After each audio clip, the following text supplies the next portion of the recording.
So welcome to Fighting Fire with Fire, Prescribed Fire Toolbox to combat identified social barriers.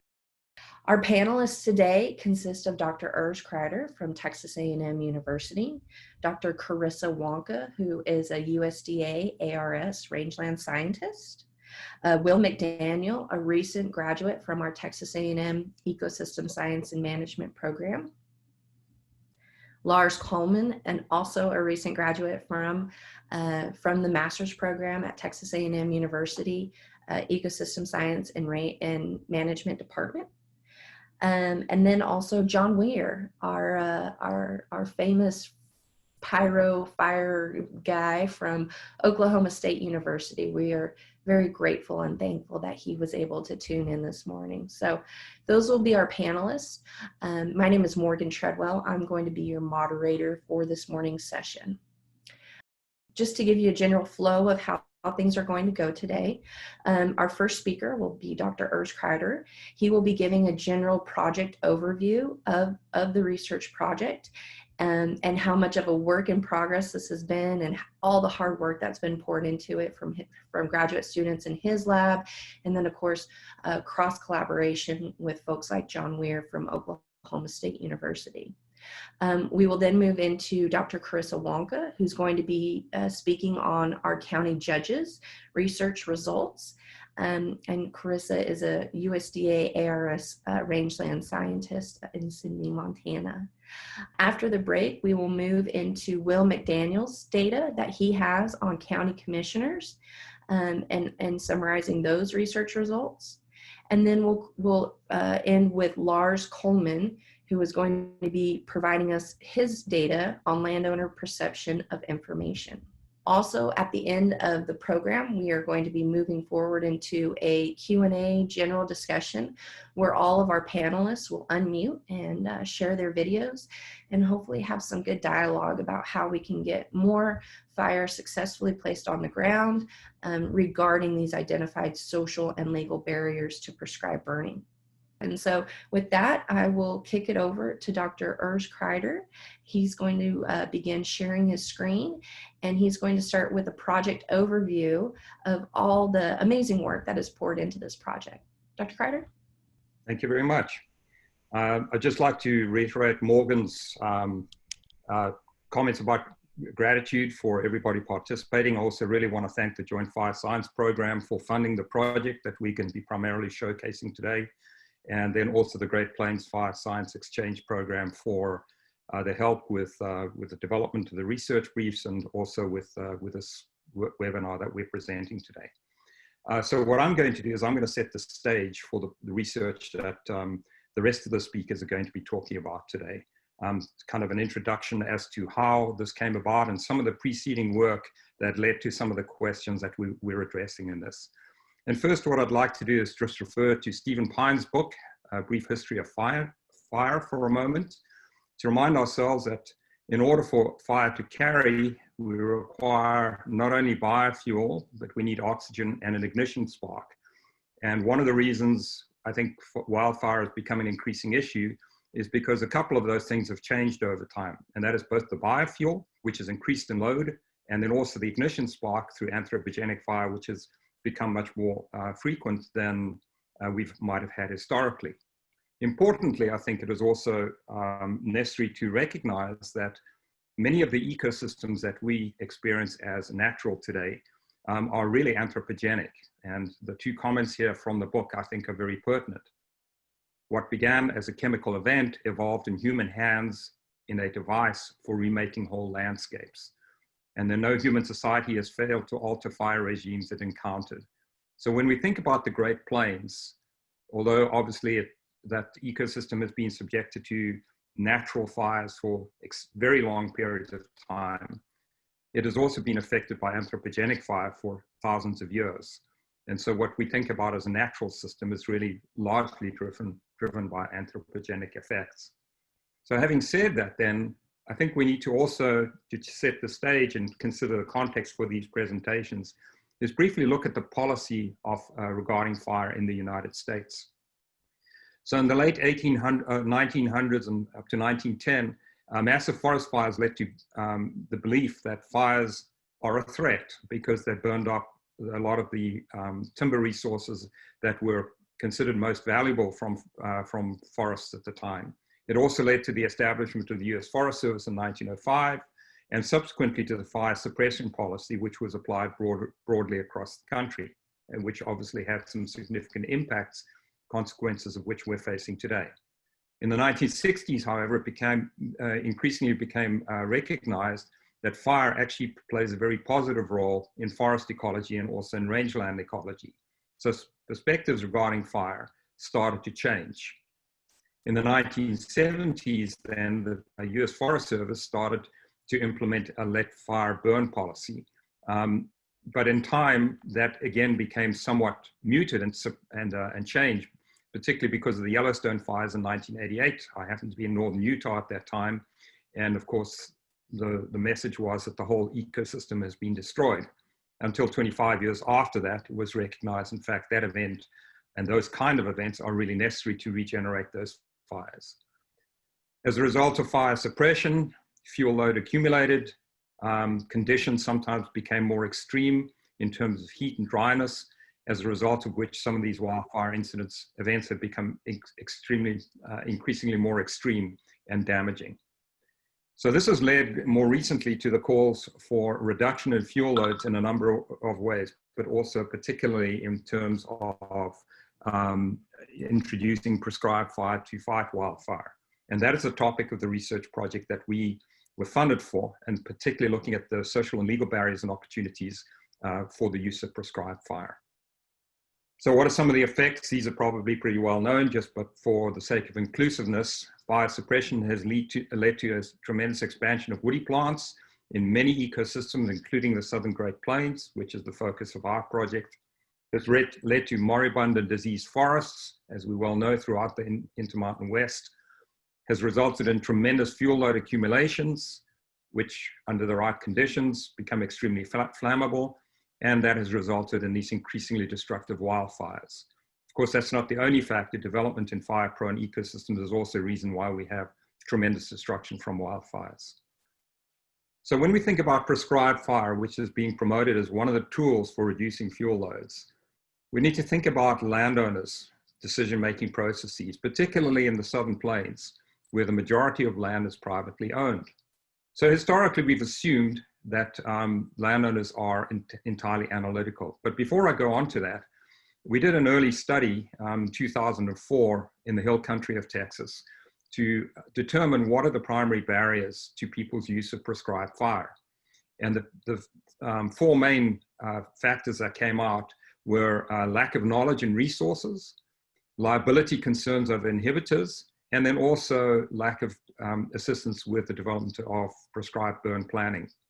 And so those were the four primary inhibitors. And then we also asked the question, what would encourage landowners to more frequently apply fire or to use fire in the first place?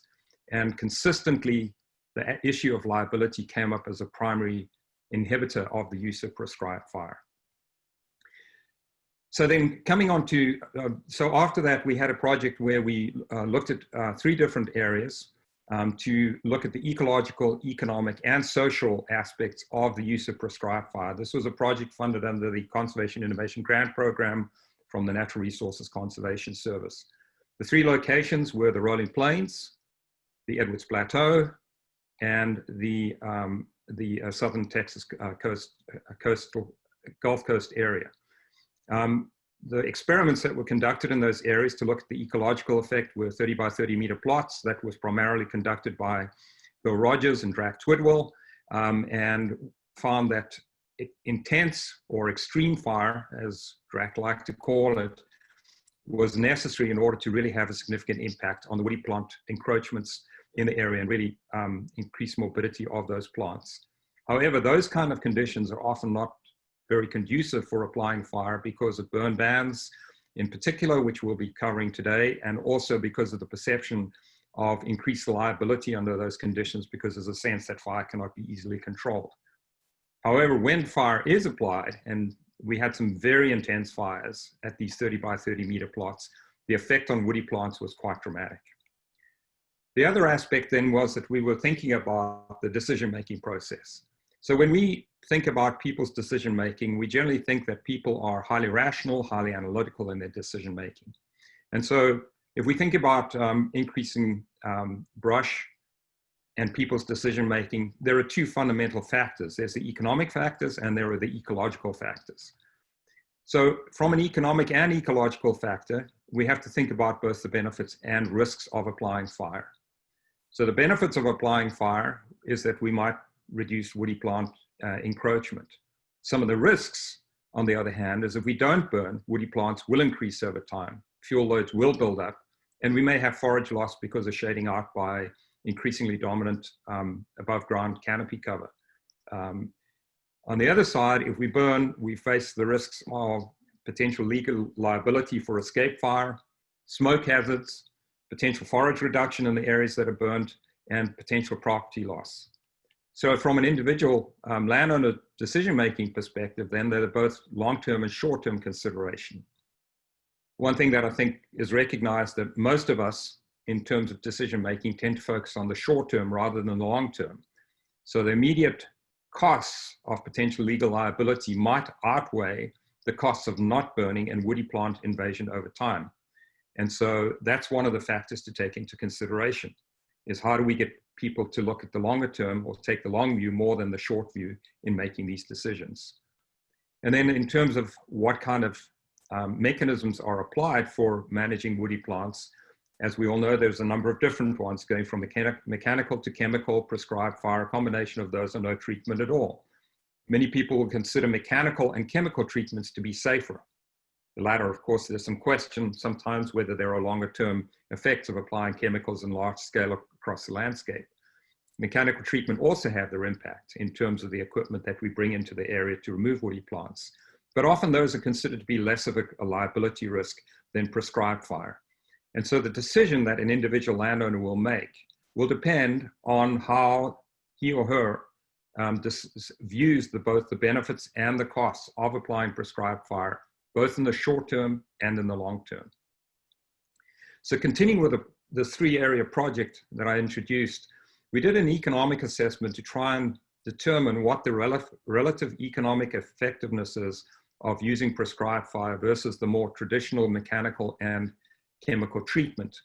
And here in this figure, I'm not going to go through it in detail. I just want to point out, we had a number of chemical treatments at moderate cover, also a number of chemical treatments at heavy cover, and all of these were treatments that the NRCS recommends in those areas, or for those particular densities and within each of those three ecoregions. And then we have a number of mechanical treatments. So we've essentially looked at the treatments that were more commonly used by landowners versus prescribed fire. And then we compared that with prescribed fire. The interesting thing about our findings was, and there were certain assumptions that we made, and those certainly can be challenged, but when we looked at the net present value of using prescribed fire versus using alternative mechanical and chemical treatments, only prescribed fire provided a net positive return on investment without any subsidization. And even with 50% subsidization, only in the rolling plains did the alternative treatment become economically effective. In every other instance, woody plant management using mechanical and chemical treatments returned a negative return on investment. So frankly, is not a sustainable treatment. Again, if we were entirely analytical, the decision would be based entirely on economic returns. And I'm not trying to suggest that these numbers are 100% accurate, but it does show that prescribed fire from an economic and a completely analytical perspective has a substantial advantage over mechanical and chemical treatments.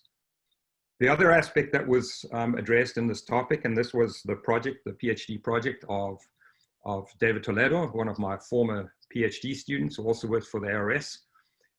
He looked at the social aspects of applying prescribed fire and what some of the drivers were.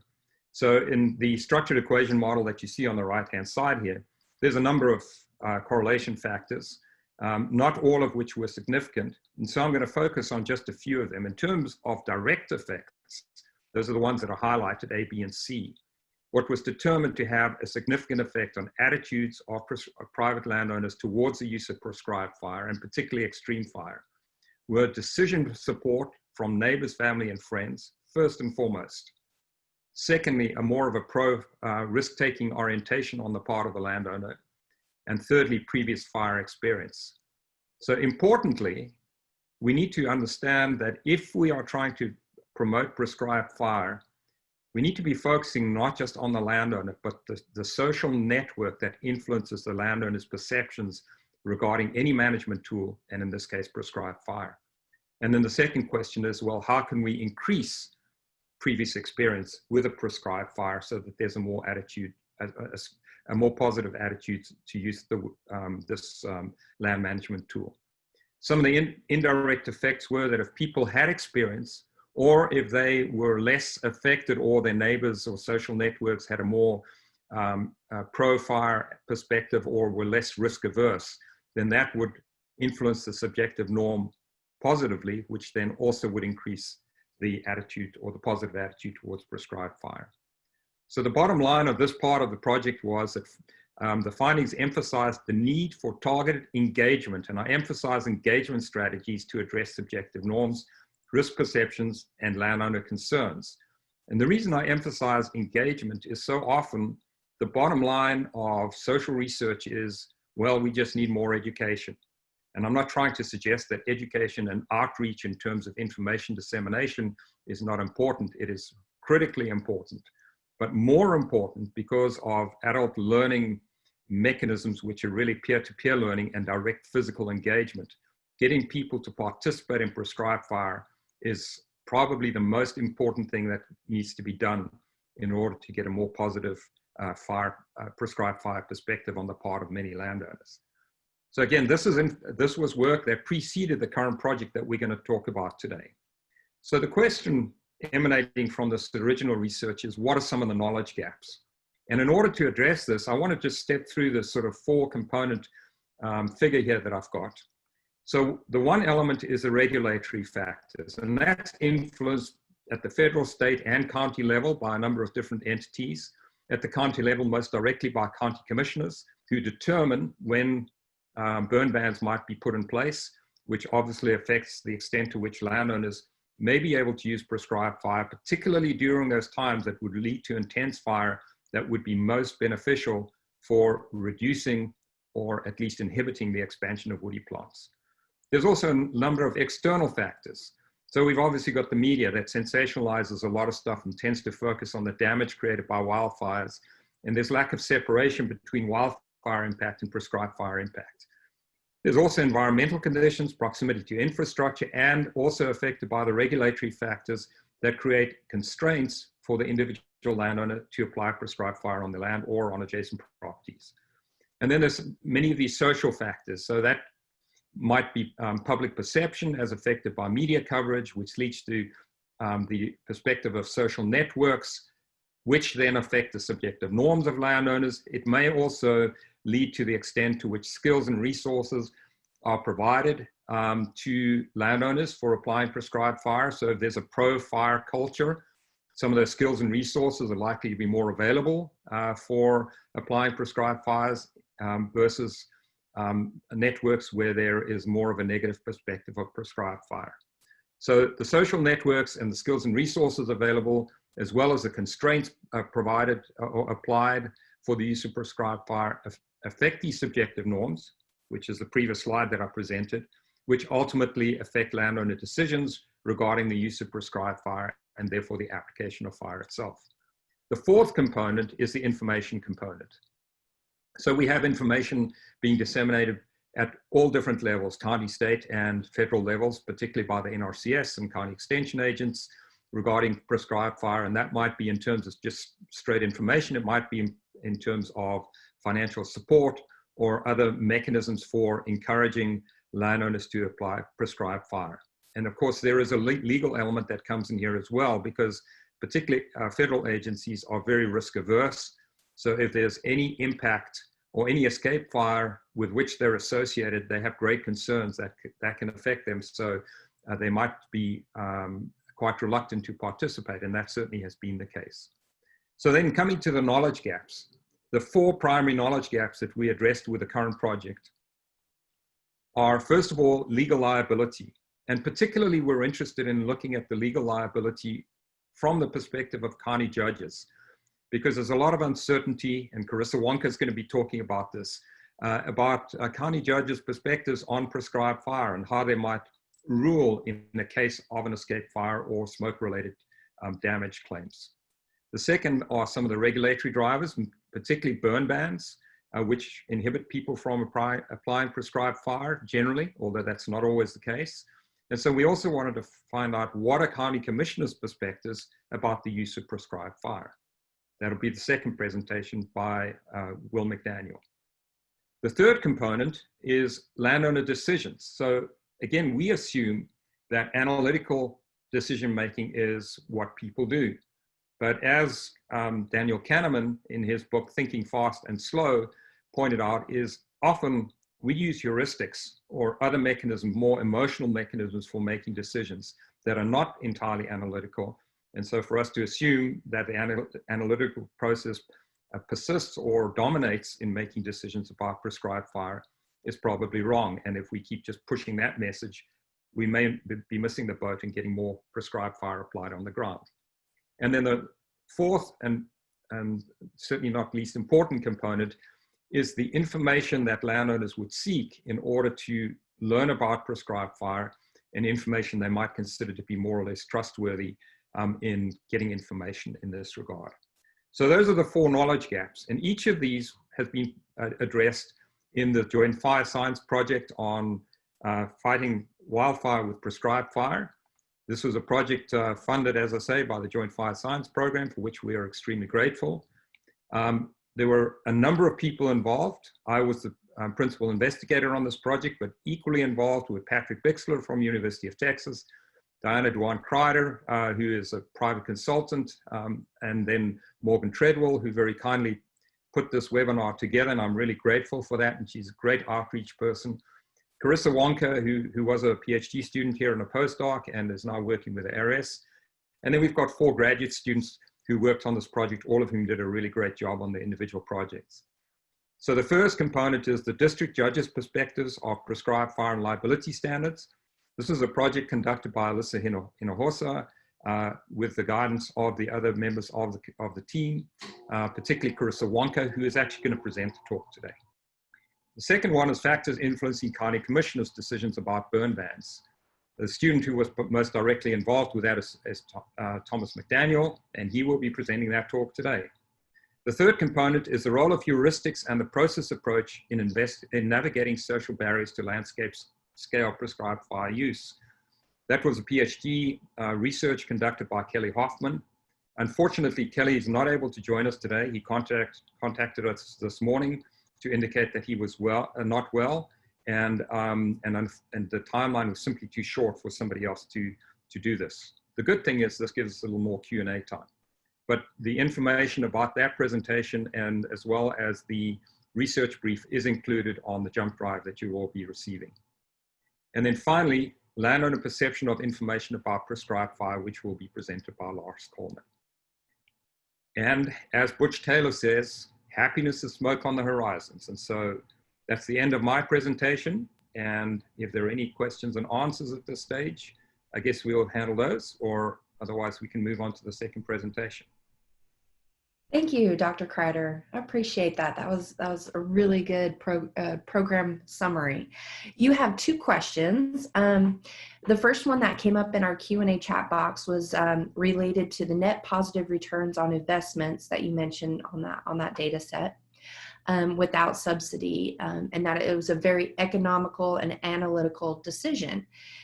Do you think landowners are approaching fire decisions more differently now as land fragmentation increases? Yeah, that's a really great question, actually. And you know, one of the reasons why in much of the work that we have done, we have not included landowners who have less than 50 acres, because there is concern. The thought is that those landowners might be more risk averse because obviously the land they're burning is smaller, and therefore the risk of infrastructure damage may be greater. However, there's also some evidence that that is not necessarily true. We struggle quite a bit whether we should try and address that question in this project, and we decided not to because there was already so much else in it. I think there are definitely challenges to applying prescribed fire in areas that are becoming increasingly fragmented simply because of the increased amount of infrastructure that's subject to damage. Good. Our next question is, can you please expand on the issue of media coverage? Do you think the press doesn't differentiate between wildfires and prescribed burns? Or do you think it's reporters that are misrepresenting prescribed burns in general, or even something else?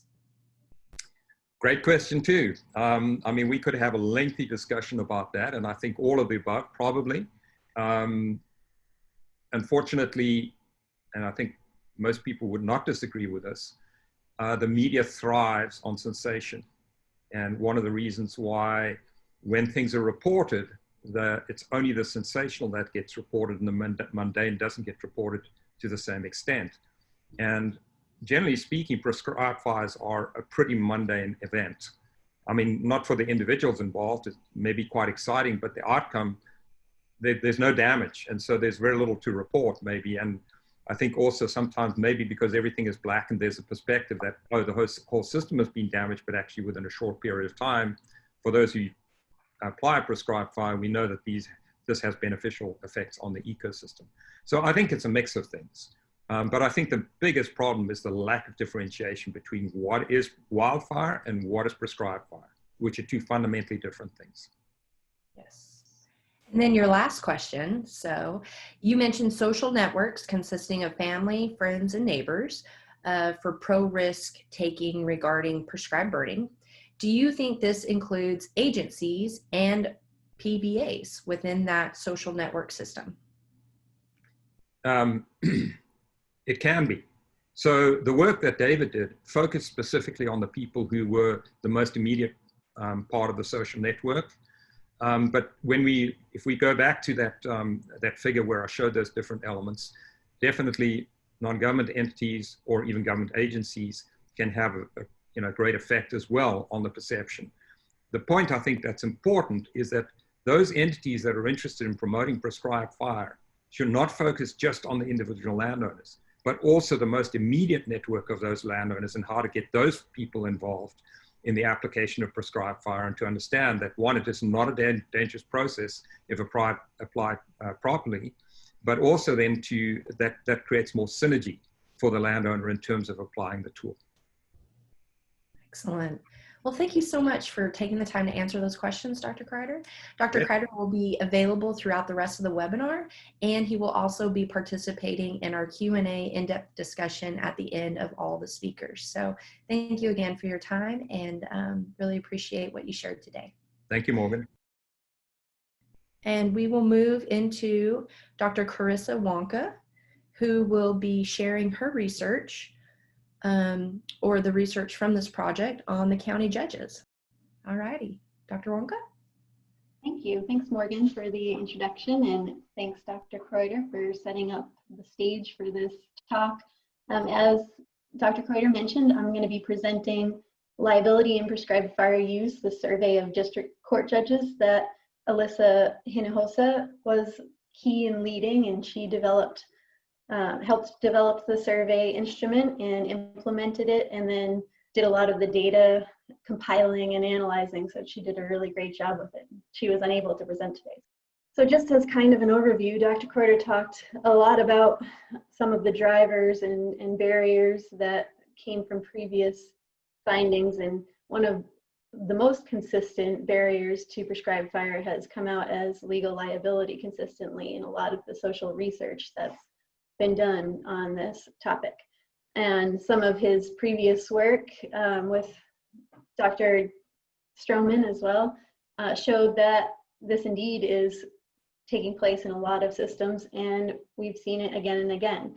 So survey respondents who perceived a higher level of fire-related legal liability were 25% less likely to apply prescribed burns to their own land and 38% less likely to apply prescribed fire to others' land in the research conducted by Dr. Stroman and Kreider. And that's really important because that's a big number. And so we wanted to look at dig a little deeper into where is this liability coming from? So we know it's legal liability that's based in the tort law of different states. And that just means one person suing another for damages for personal liability and personal injury or property damage. And so the people who have the largest sway over that are usually the district court judges, unless the cases are settled. The district court judges are the folks who get to decide whether or not someone will be held liable under their state statute for prescribed burning in cases of an escape prescribed fire.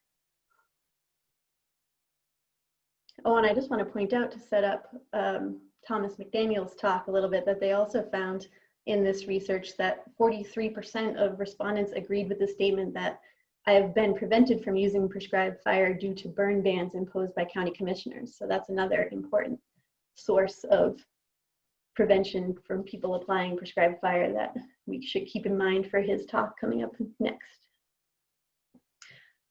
So a lot of states have moved toward limiting liability for certified prescribed burners. The proposed acts are called right to burn acts. Generally, they all have different names. For instance, in Florida, it was the Prescribed Burning Act. In Georgia, it was the Right to Burn Act.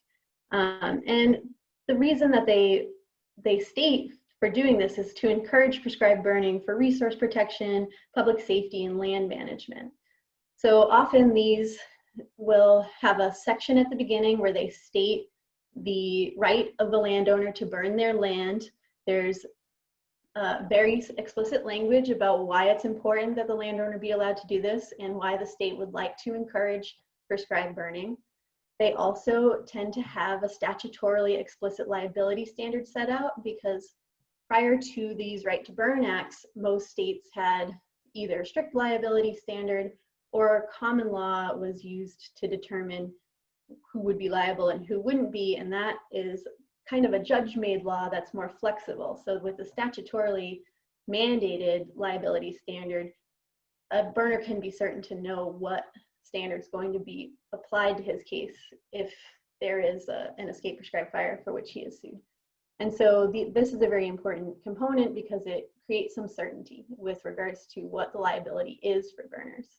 And then additionally, these acts often established a certified prescribed burn management program, which would be implemented in different ways in different states, but generally it would create a board where the board would decide what types of training and rules and requirements would make someone eligible to be a certified prescribed burn manager. And typically in states where certified prescribed burn management programs are established, you have potentially different liability.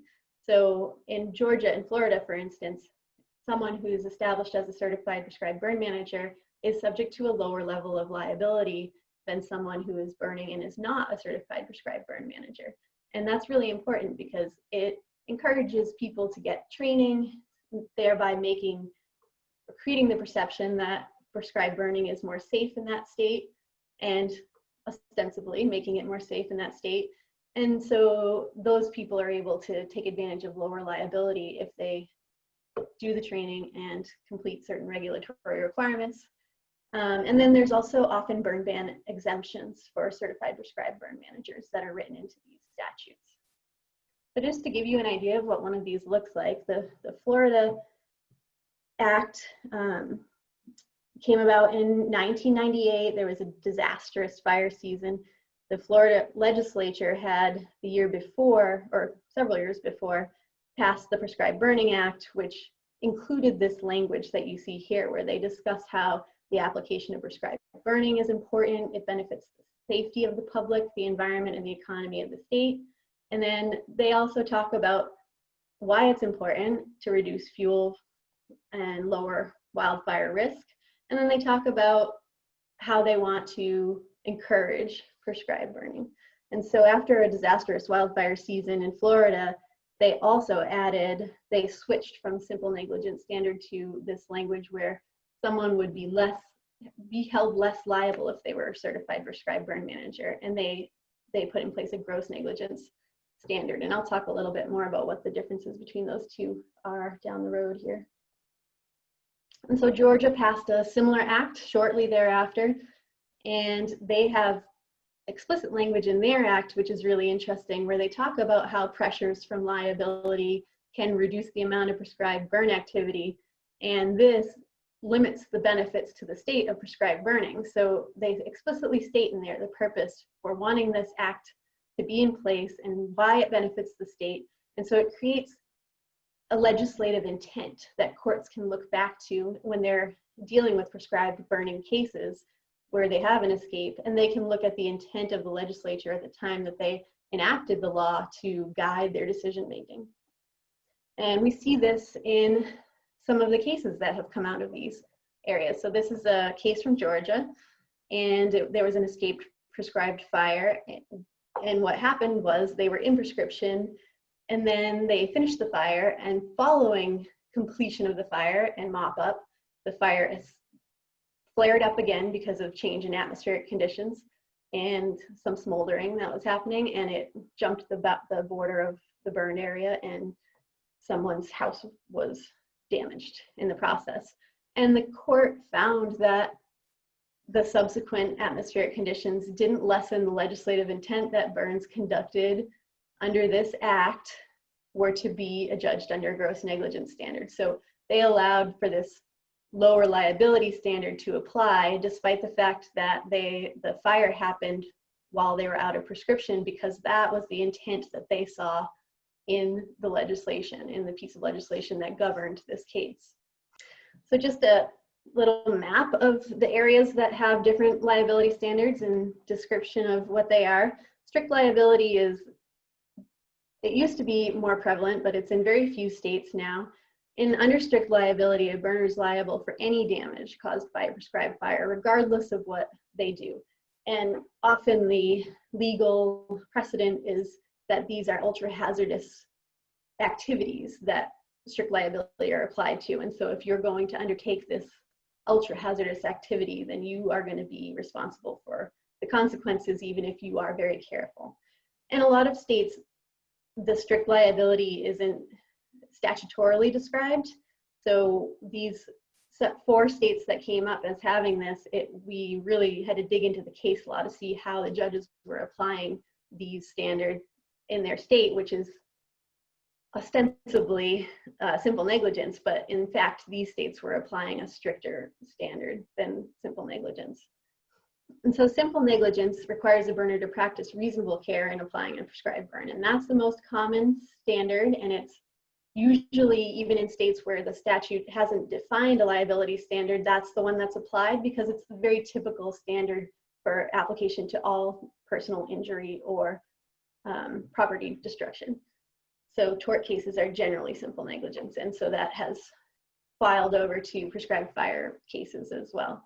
But then again, as we talked about, we have some states that have these gross negligence standards whereby a burner, if he follows certain regulations regarding burning, and usually if he is certified prescribed burn manager, then the plaintiff must show reckless disregard of the duty of care owed others by the burner. So that's a much higher standard where you would actually have to show that someone was not just a little careless or negligent, but actually was wanton and lighting things on fire, actually not taking any care whatsoever. It's a very hard standard to meet in court, generally speaking. So part of the reason that the liability standards exist is they incentivize differentially. So the gross negligence standard actually incentivizes training because it's only applied in many states. It's only applied in cases where one is a certified prescribed burn manager, and often there's a slew of regulatory requirements that come along with it, such as filing a burn plan with a certain office or your fire chiefs, and other things such as ensuring you have adequate personnel. That's one regulation that's required in Florida, and fire breaks. And the big thing here is it shifts the burden of liability away from the burner and potentially puts a little more of the liability for escape prescribed fire onto neighbors. And one of the things I find interesting about this is people don't often think about it this way, but in a sense, it incentivizes people to do fuels management. So if your neighbor can burn and won't be liable if it escapes and burns down something on your property, you're going to be much more careful in tending to your property and reducing fuels on your own property. And that's one thing that they've found in Australia with some of the local ordinances that shift liability away from the burner and onto the neighbor. They've seen a lot more people stepping up and managing fuels proactively because they don't want to be left in the lurch without any recourse if a prescribed burn in an adjacent property burns something on their property. So one of the interesting things that occurs with liability is the lower liability is really only going to incentivize prescribed burning if the courts are applying it as such. And so you can imagine a situation in which a court is used to applying a simple negligence standard and the judges have been doing that, and then the statute shifts and now they have to realign their thinking to think about how do we apply this gross negligence standard. And so one of the big questions is, are they actually going to treat this as gross negligence, or is it just a new word in a statute? And we have seen from Georgia and Florida appellate court cases that they are applying gross negligence. And this is a case of Wolf v. Carter, where the judge on appeal threw out the case because they found no evidence from which a jury could reasonably conclude that Carter failed to exercise even slight care. And so that's that standard of gross negligence. That's really, really low liability for the burner and a high burden for the plaintiff to overcome to have the burner be liable. And so we've seen this from Florida, we've seen it from Georgia. Gross negligence, so prescribed fire cases don't often get to the appellate level, and therefore you don't see a lot of prescribed fire cases that are easily retrievable. The database for appellate cases is accessible and open to everyone and searchable by keywords.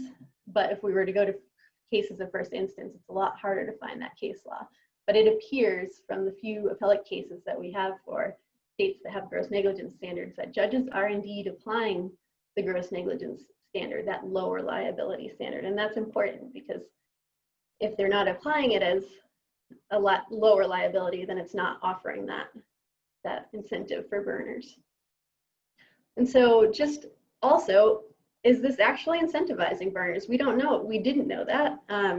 So we did a study back in 2016 to look at states that had these different standards. So you can see here, Alabama is a simple negligence state, while its neighbor Georgia and Florida are gross negligence states. And then on the other border, South Carolina at the time was a simple negligence state as well. They've since switched gross negligence for smoke.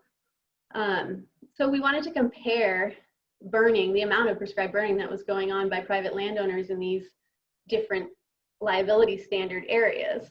And so we did it right across the border to control for different variables that might influence the amount of prescribed burning going on there other than law, like weather, topography, land ownership, those sorts of things. And so we compared the counties on either side of the border because we assumed that the only difference between those would be their liability standard. And we actually saw that gross negligence counties burned an average of 4% more acres than simple negligence counties, almost 3 times more fires. So they really are being incentivized to burn in these gross negligence counties.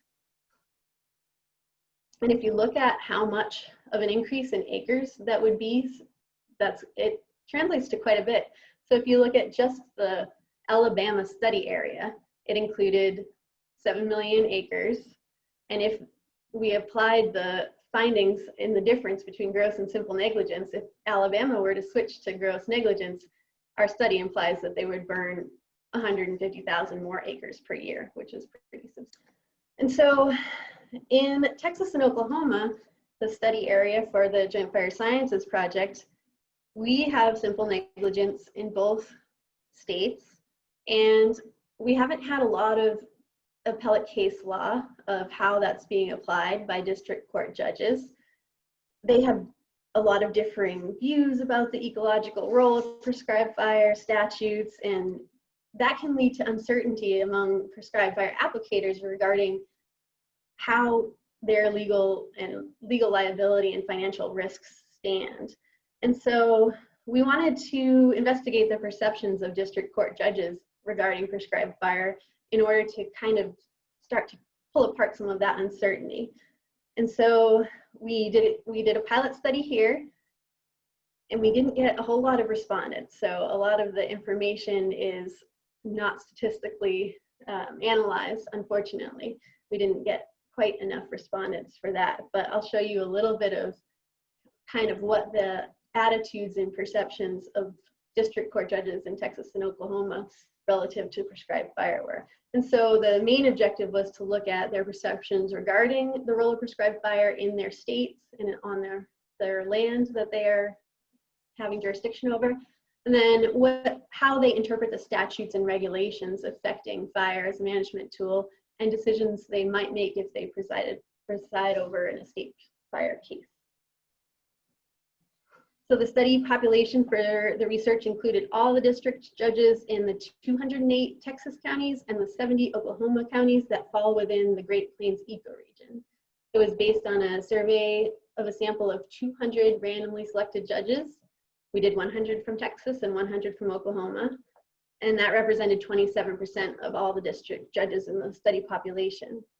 We had 20 multi-part questions covering the 3 areas of inquiry I stressed before, including knowledge of prescribed fire statute differences, their understanding of the difference between gross and simple negligence liability standards, and some valuation theories relating to possible awards for damages, and then some jury instruction ideas, and also who they would like ideally in a prescribed fire case as expert witnesses if an expert witness is required. And so we did a mail survey. It was conducted during February through June. We used the Dillman protocol with the pre-survey notification, the survey questionnaire with a cover letter, reminder card, and replacement survey.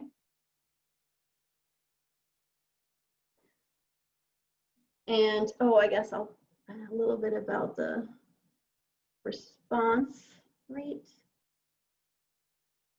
So we had a pretty low response rate, as I said. We only had about 24% of judges responding. And as such, we weren't able to do a lot of relation between looking at some of their responses and seeing how their understanding of prescribed fire was driven by their familiarity with it. But it is interesting to note that we did see that a lot of the judges reported being not familiar with prescribed fire. So only 18% of judges reported being very familiar, 36 said somewhat familiar, and 46 said not at all familiar.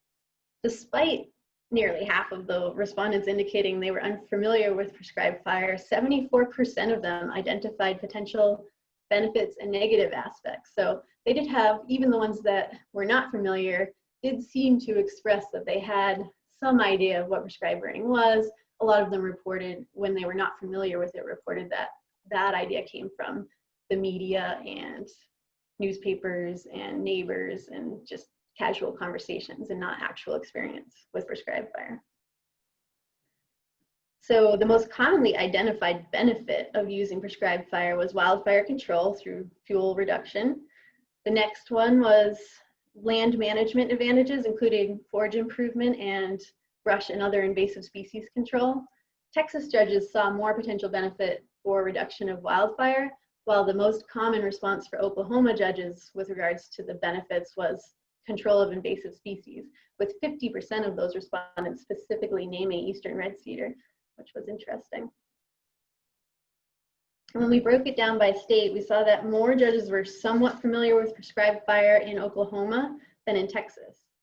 And the number of judges who were very familiar was low, but it was the same in Texas and Oklahoma. So there might be a bit more of a fire culture in Oklahoma than Texas that trickles down to the judiciary. We also asked the district judges to select factors that alone would constitute evidence from which a jury could reasonably conclude that a burner failed to exercise adequate care. So we asked them we had two sets of questions. In one question, we asked them to select those factors that would constitute evidence of simple negligence. And in the second question, we asked them to select factors that would constitute evidence of gross negligence. And one of the reasons that we wanted to pose the question this way is to actually try and ascertain whether they would apply a simple negligence standard differently than a gross negligence standard. And you do see that there is a difference in the number of questions that alone would constitute evidence of negligence when you think about simple negligence versus when they're thinking about gross negligence. So we saw that when we averaged it, 6.95 questions would constitute simple negligence, and only 4.6 alone would constitute gross negligence. And this differed a little bit, not statistically significant, but it differed a little between Texas and Oklahoma, where we saw that Oklahoma judges indicated only 3 criteria that would qualify as evidence of simple negligence, but not gross negligence, while Texas judges identified 6 criteria that would qualify as evidence of simple negligence, but not gross negligence. So we can see that they would actually, indeed, both sets of judges would indeed imply a simple and gross negligence standard differently, suggesting that a liability shift to gross negligence might actually lower the burden on prescribed burners.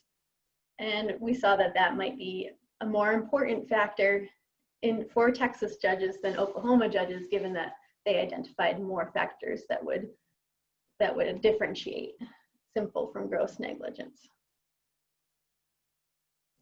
So again, both states' judges cited fewer factors as evidence of gross negligence than simple negligence. This implies that this statutory liability change might result in more favorable judgments for prescribed burners in case of escaped damages. So we would actually see judges applying differential standards. Few judges reported familiarity with prescribed fire, which is pretty surprising, other than what they knew from the media or from neighbors. So potentially increasing judges' exposure to fire and burners could be important for creating a more favorable impression. So I guess some follow-up research that would be important, since we were unable to make that link between judges' familiarity with prescribed fire and how they would adjudicate the cases due to a lack of our low response rate. It would be nice to follow up with a larger sample size and try and make that tie to see if familiarity with prescribed fire and being out on a prescribed fire potentially could increase, because a lot of these judges did say that they have land and did burn and their neighbors burn. So it would be really important moving forward to have a larger sample size so we can try and make those connections. But one interesting thing that we found from our survey was that a lot of the judges cited that they would prefer to have certified prescribed burn manager and burn manager trainers or professional wildland firefighters as expert witnesses. So all of them rated academics and agency folks as really low on their list of who they would want as an expert witness. So there's some indication that judges really count the experience of burners and people who have been on wildfires and intimate with fire as much more important than academic knowledge. And so that does lead us to think that perhaps engaging the certified prescribed burn managers, engaging judges could increase favorable outcomes for prescribed fire cases. So again, there's that engagement aspect that Dr. Kreuter talked about that could be important even to the level of judges. So potential to get judges out on prescribed burns, to bring them in with prescribed burn managers and prescribed burn coalitions might be really important for moving this forward. And just a note in that regard, one of the important things of this Right to Burn Acts is that they provide a management-based approach. So traditional administrative law is very performance-based. It's mainly between regulators and regulated parties. So you have this top-down approach where a legislation will say, these are the rules that we're going to apply to you. But when we start shifting toward right to burn acts, we create these prescribed burn boards as part of the right to burn act. And they're usually, the boards consist of landowners and some agency guidance, but largely it's prescribed burn applicators that are creating these boards, and they get to decide what are the rules for training, what are the rules for becoming certified. And so when you shift to this management-based approach under these right to burn acts, you really have landowners and the people who are applying the tool creating the laws for themselves. It's a much less rigid structure and allows for a lot of innovation in development of different types of regulations that are important for increasing safety and availability of prescribed fire tools. So I think beyond just changing liability standards, these right to burn acts really provide a baseline for moving forward with prescribed burning from the ground up, and it's a much more flexible and pro-burner friendly type of regulation than these traditional administrative regulations. And that's all I have, so I will happily take any questions. Thank you all for participating. Thank you, Carissa. That was really cool research. I'm so glad you were able to share that with us today. One of our first questions from the Q&A answer chat box was, is there any way, in your opinion, to directly educate judges and commissioners on prescribed fire burns? Yeah, I definitely, from a lot of the responses that the judges wrote in, it seems like there's a fair amount of information searching. So a lot of the judges talked about having neighbors who burn, knowing people in their county who burn, and seemed to be open to talking with those folks. I think, as Urs pointed out earlier, it's probably going to be less of a, we want a bunch of science papers or education fed to us, as that kind of engagement with them so they can start to understand if they don't already. A lot of them did report familiarity with burning or burning themselves. But so yeah, I think if burners engage with their district court judges in the same way that they can engage with other folks, that would really create an opportunity for judges to understand first hands-on what prescribed fire is all about and see how safe and effective it is. Absolutely. Experience is always the best teacher, it feels like. Okay, another question that popped up from Keith was that were there any judges' responses particularly pro-burner or burner friendly? Could you pick any of those responses out? Yes, there definitely were. Again, with a small sample size, unfortunately, we couldn't look at those relationships directly with statistics, but there were definitely some judges that had almost nothing that they would list as evidence of gross negligence or simple negligence, and those tended to be the few judges that we saw that had a lot of experience with prescribed fire. So there's definitely that. There's pro-burn friendly judges out there for sure. Good. And that kind of feeds into our next question too. Do you think judges could be distinguished from urban versus rural backgrounds or counties that they were held roles in? Do you think that played any role in their responses or in their experience with prescribed fire? Yes, we did tend to see that some of the urban judges were less familiar. Again, we couldn't really make a statistical analysis of it, but we did see that the urban judges tended to be less familiar with it. Those were the ones that more often reported that their information on prescribed fire was from the media, from news, and not from neighbors or from doing burns themselves. Okay, good. And another question that came up in our Q&A box was based on the familiarity and comfort level with prescribed burning, do you think county judges, how knowledgeable are they within their own states or respective states' laws and regs? Do you think they even know that law? And if so, if they don't really truly understand that law themselves or those statutes themselves, who do you think they rely on for information about that? So a lot of our non-respondents said that they were too unfamiliar with prescribed burning statutes or prescribed burning in general to feel like they would be able to contribute to our survey. So that, I think that there are a lot of places. It varied widely, the level of familiarity self-reported that judges had for their state statutes regarding open burning. And a lot of it had to do with whether or not they had heard that case. And so there weren't a lot of judges that reported having adjudicated a prescribed burning case. And so I think that judges deal with a lot of different, the district court judges are the judges of first instance. They deal with a lot of different types of cases. And so they tend to familiarize themselves on a case-by-case basis with the laws. So they have clerks that will bring the laws to them, and they'll dig through them and figure them out as the case comes on their desk. So those judges who actually dealt with prescribed fire cases reported familiarity with the statutes, and those who hadn't did not report familiarity with the statute. So I think that they tend to self-inform as the need arises. Yes. Okay. Elizabeth asks, are there any legal actions, or are legal actions perceived, or are there numerous actual cases?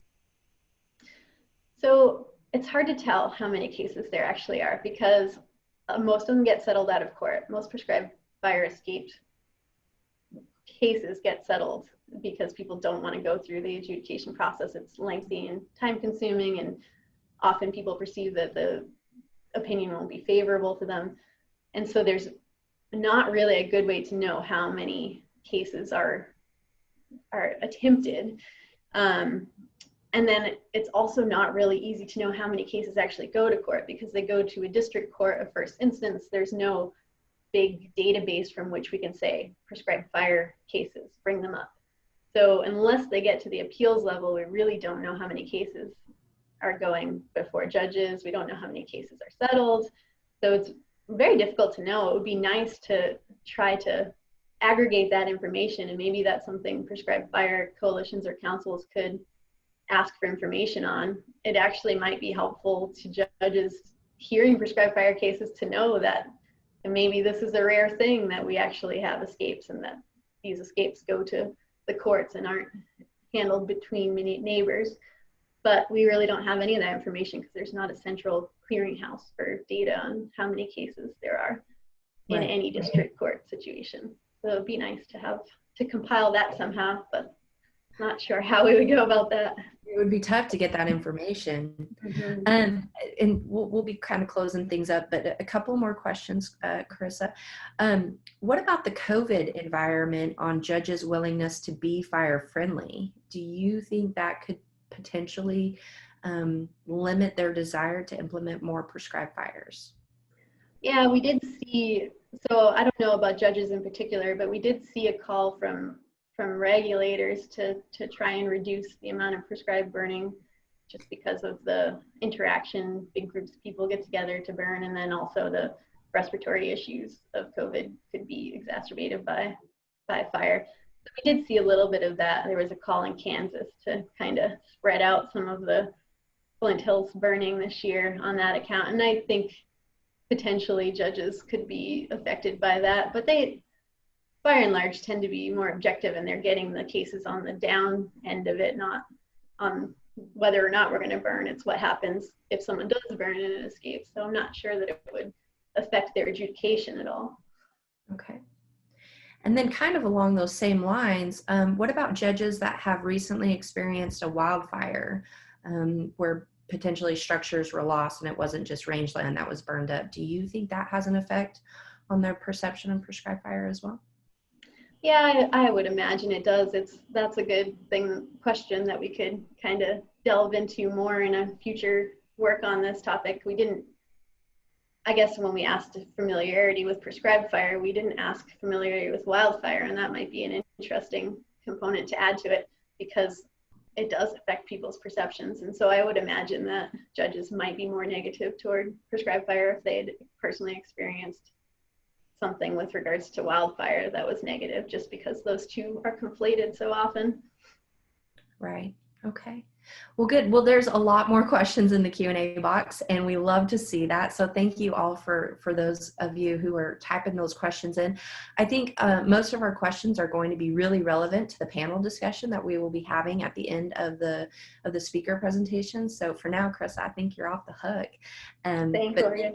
Yeah, but thank you so much for those of you who are asking about whether or not judges can be taught any type of prescribed burning in their new county judge orientation, and also asking for additional resources too. So I'll be sure and flag all those questions for our Q&A.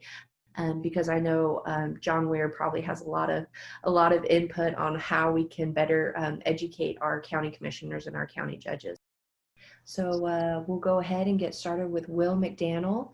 This was some of his work that he studied and he accomplished while completing his master's degree at Texas A&M University in the Ecosystem Science and Management Department.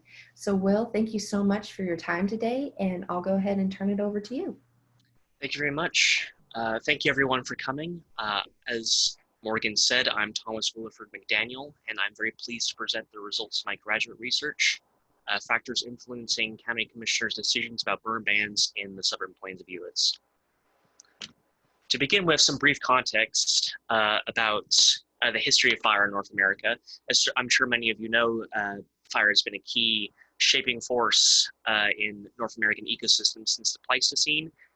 Many First Nations referred to it as the red buffalo, a remarkably astute observation given the way that it worked alongside nomadic ungulate herds to maintain the system of pyrrhic herbivory that maintained this grassland ecosystem throughout much of the continent.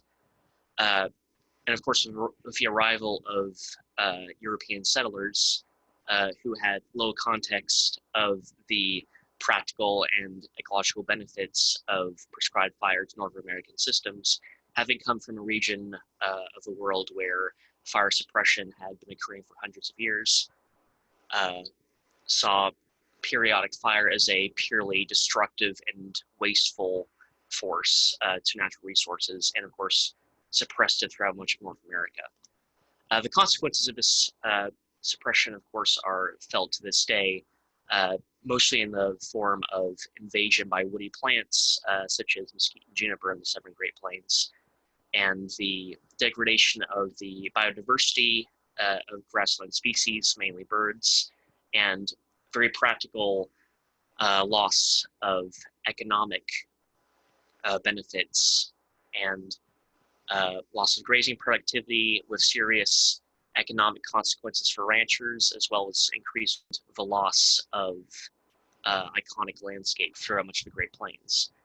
And so in a very real way, prescribed fire is a way that we can restore the historical status quo that allowed these current systems, whether economic for ranchers or ecological for grassland species, to evolve and persist.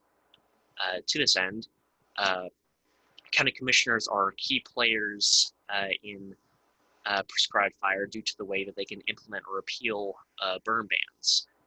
Despite this importance, however, county commissioners, not much is known about how county commissioners form their decisions to institute or repeal burn bans.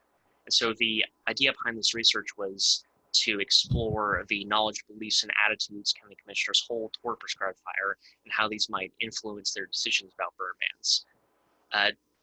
While county commissioners can institute these burn bans, they also can allow burn ban exemptions, typically for agricultural purposes. But as Carissa touched upon, many landowners, 43% specifically of landowners that Dr. Wonka reached out to, saw that these burn bans prevented them to put fire on the ground as much as they wish to. So despite these exemptions are typically allowed past a certain threshold of training and experience for landowners, there's still very much this perception that burn bans inhibit the actual performance of prescribed fire. So as part of our study, a Mayo questionnaire was created by Dr. Carissa Wonka and my colleague Liza Hinojosa and distributed to 400 county commissioners in Texas and in Oklahoma, 300 of which being in Texas and 100 being in Oklahoma, in relative proportion to the number of counties shown here in each state that were determined to be part of these 7 Great Plains. And we correlated between independent variables, which I'll show in the next slide, to determine which factors influenced county commissioners' perceptions and knowledge of prescribed fire.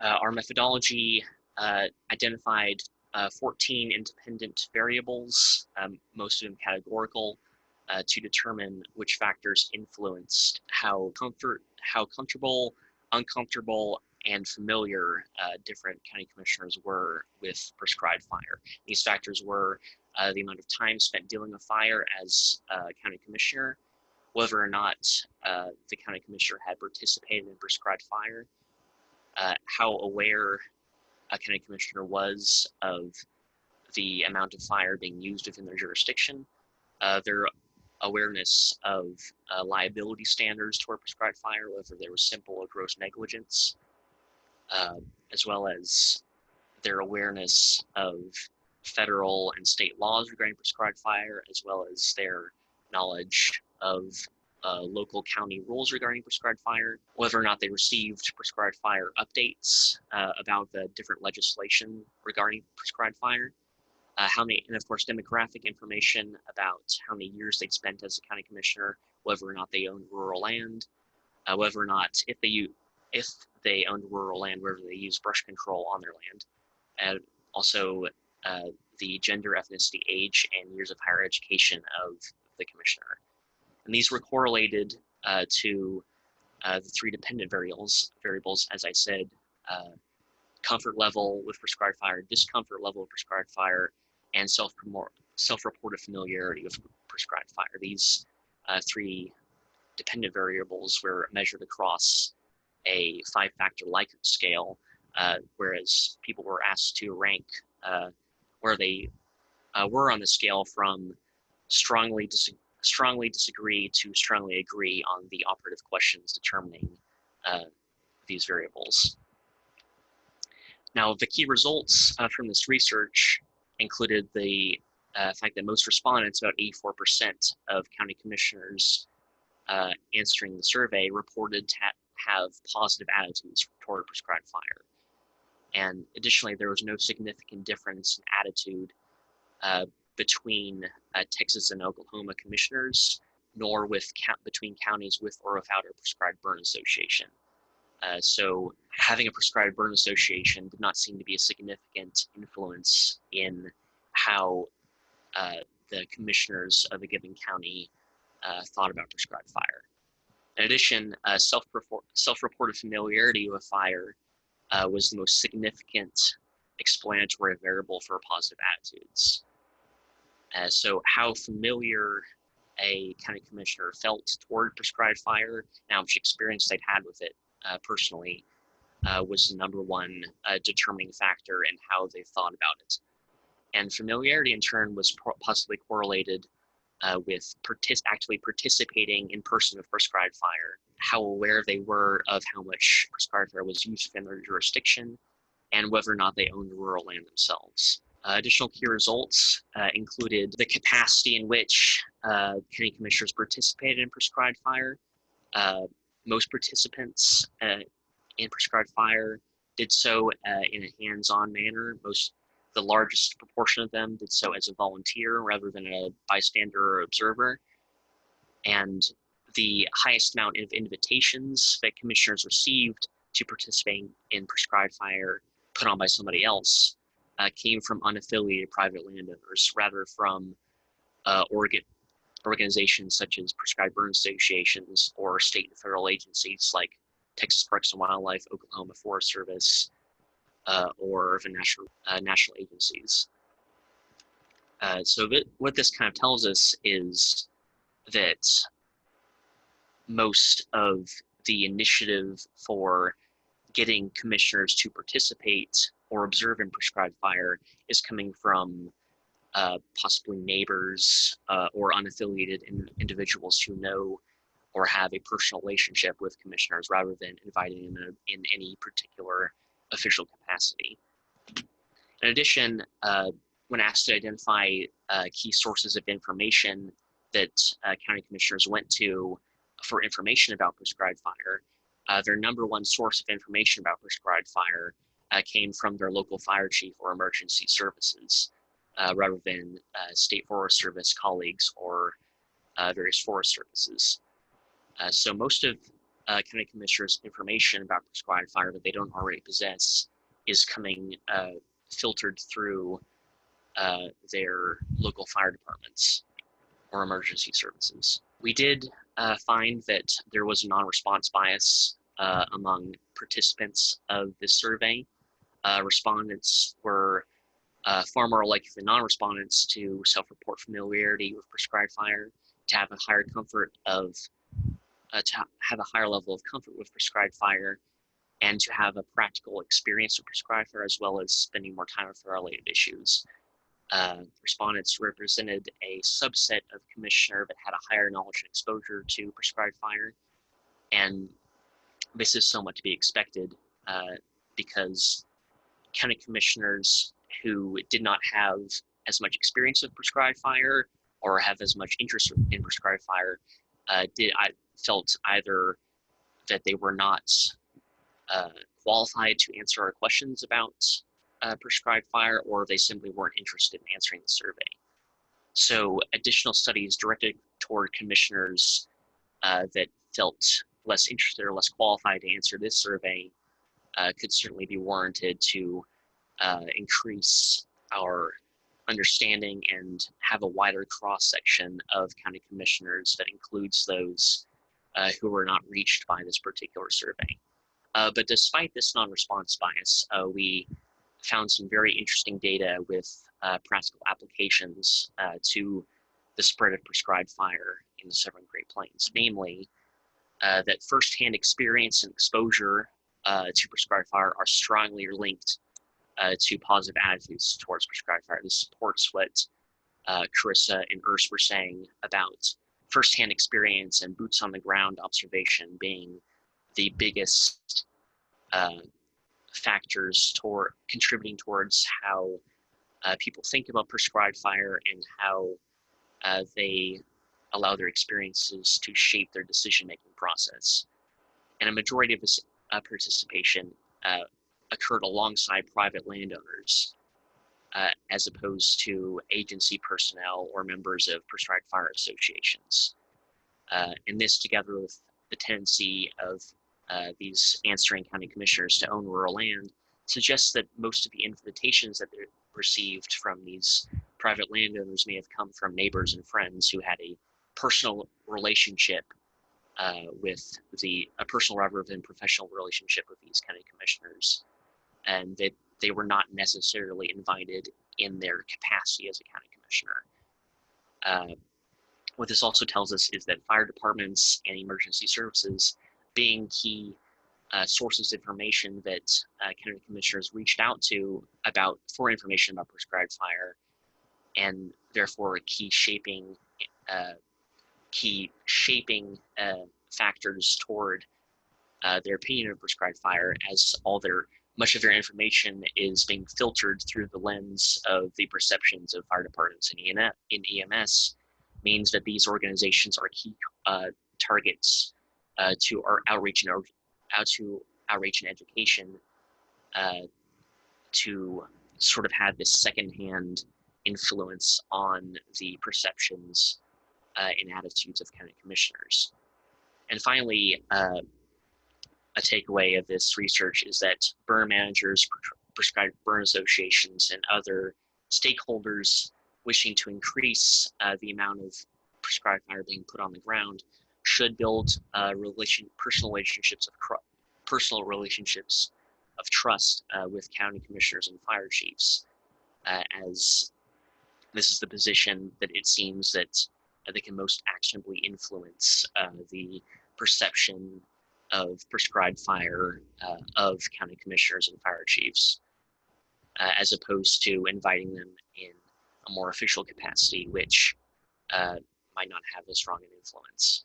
That's the main takeaways of this research, and I'll certainly open the floor for questions now if anybody has any requests for additional details.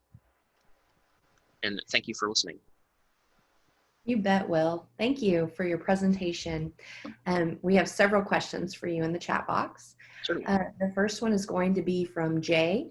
He asked, in any of your research, did you ask or obtain information from county commissioners or even county judges on what they look for from landowners when landowners request exemptions to burn during a burn ban?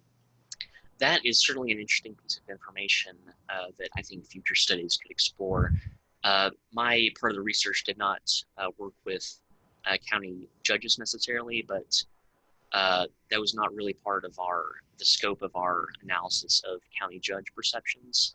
Though I think now that you bring that up, that's a very interesting question to explore in the future, is why the reasons that landowners are giving to burn when applying for these exemptions. And I think that could definitely shape their perception and attitude of county commissioners if they're thinking about, why these burns are happening. And I think for the most part, it's for agricultural reasons. But if commissioners aren't necessarily from an agricultural background, it could be interesting to see how their perception is filtered through the reasons that they're giving for burning. Okay. And kind of a follow-up question to that, one of our participants asked, do you think county commissioners realize they can grant exemptions for a prescribed fire, but still manage or control outdoor burning, such as trash or any other campfires or any other types of outdoor burning? I believe that most of the county commissioners within our study area, certainly the ones that responded, are aware of the distinction because in the Southern Great Plains, fire is definitely a large part of a landscape, and it's something that county commissioners need to deal with. We did have some people, particularly in the non-response bias, who were part of regions that didn't see a lot of fire, see a lot of prescribed fire, or were in more urbanized areas. And I think that that's certainly something that we can explore in the future. Could you tell me what the question was again? I think you answered it. Just whether or not do you think county commissioners are aware they can grant exemptions for prescribed fire and still manage to control the outdoor burning that takes place? I think they're absolutely aware if they're involved with prescribed fire at all, if it's ever something that they have to deal with.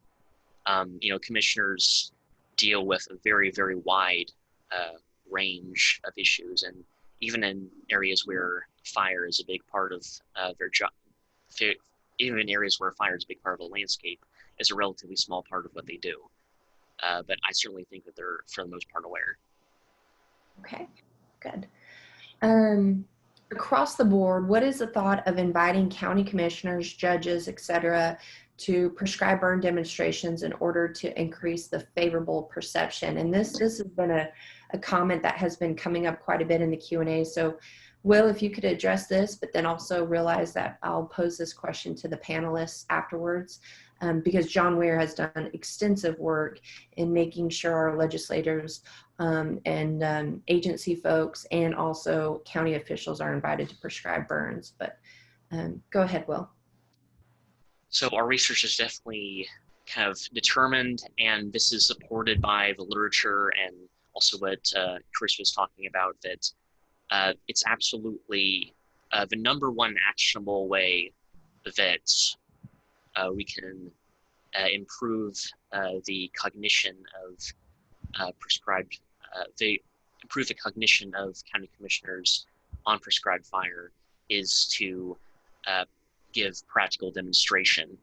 And there's certainly a barrier of what I kind of think of as a barrier of initiative, in that if you can produce all of the educational material that you want, but if they don't go actively if somebody doesn't go actively looking for it, they're never going to see it.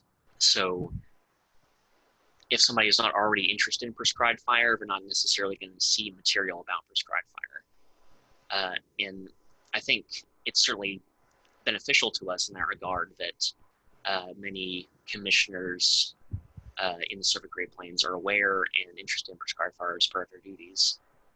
But I think that the literature definitely supports the idea that practical experience is the number one way that we can shape the cognitions of county commissioners in making those decisions.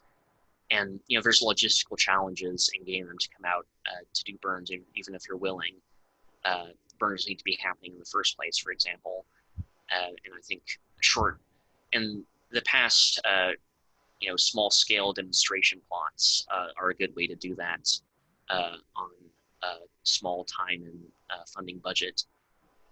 But it's certainly something we can explore in the future. Does that answer the question? Yeah, you bet. And also, could you give us an update on this data and where it will be published at, and kind of the timeline for that? So we're currently in the process of publishing this data in the Journal of Ecosystem Restoration. And with COVID-19, a lot of the process of review and submission is slowed down somewhat, but we anticipate certainly in the coming months, perhaps sooner, we might be able to get this data published in peer-reviewed journals. A couple of our last questions, Will. Do you think any of your county commissioners participated on a prescribed fire as part of a prescribed burn association? I think many of them, we didn't explore this specifically as part of this questionnaire, but I think many of them are part of prescribed burn associations if they burn at all. Certainly, many of these prescribed burn associations are very active in their local communities and are strong advocates for prescribed fire. But in their capacity, not as county commissioners, but as private landowners who have rural land and control brush on that rural land, I think many of them use prescribed fire and are part of prescribed burn associations as a way of facilitating that. And your last question in the Q&A, Will, do you think county commissioners support their volunteer fire departments or emergency manager coordinators, their EMCs or EMSs, to participate on prescribed burning for experience and increased familiarity and comfort level with fire? I think absolutely within the scope of our study, the subset of county commissioners that we worked with were very supportive of prescribed fire, and as we saw with the data, are very closely tied with their local EMS and fire departments in the context of working with prescribed fire as their primary source of information about it if they need information. I think that we can certainly benefit from having even closer relationship between these groups to help facilitate prescribed fire. I think the challenge to involving local fire departments with prescribed fire on private land is twofold. One, there's the logistical challenge of getting them out there and having them expend the time and resources to attend these burns, whether as an educational opportunity or as practice in dealing with fire in a wildland context. And there's also the challenge of jurisdiction or necessarily the burden of responsibility, because if they're out there on private land, I think some of them may perceive that as providing a service that's not necessarily within their bailiwick. Like, the business of fire departments is to control and suppress fire at the end of the day. And I don't think that some of them necessarily want to give the impression that they'll come out and do a prescribed burn on your land, without compensation. I think they don't want to give a perception that is necessarily part of their regular duties to provide prescribed fire services. And as part of that, I don't think many of them really necessarily want to be held liable if something goes wrong in a prescribed fire. And there's definitely that perception of risk, even when people are amenable to the idea of prescribed fire or active participants in it, there's definitely that burden of responsibility that they don't necessarily want to shoulder if something goes wrong. And liability is definitely the big boogeyman of prescribed fire, and county commissioners and fire chiefs both, I think, are very conscientious of avoiding it. Well, excellent points. Thank you very much, Will, for your presentation and for answering our questions. We'll go ahead and switch gears and move toward our last speaker, Mr. Lars Coleman.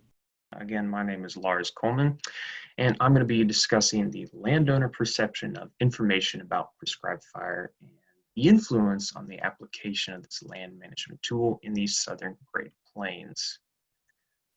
Before I really dive into some of the deeper subjects of my presentation, just going to give a little overview and talk about my specific project goals and objectives.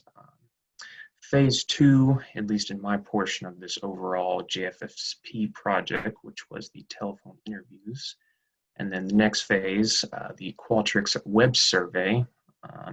And then really just what this all means in the broader scheme of things for prescribed fire as a whole. So getting started, the project goals and objectives, really for me, I found it very interesting just how information was perceived by everyone that we talked to throughout this project. And for me, I wanted to investigate prescribed fire's education efficacy. And because education was continually brought up by landowners, agency folks, landowner representative groups, and government officials. And all of them were saying that, if you improve education, you're going to get more prescribed fire usage as a whole.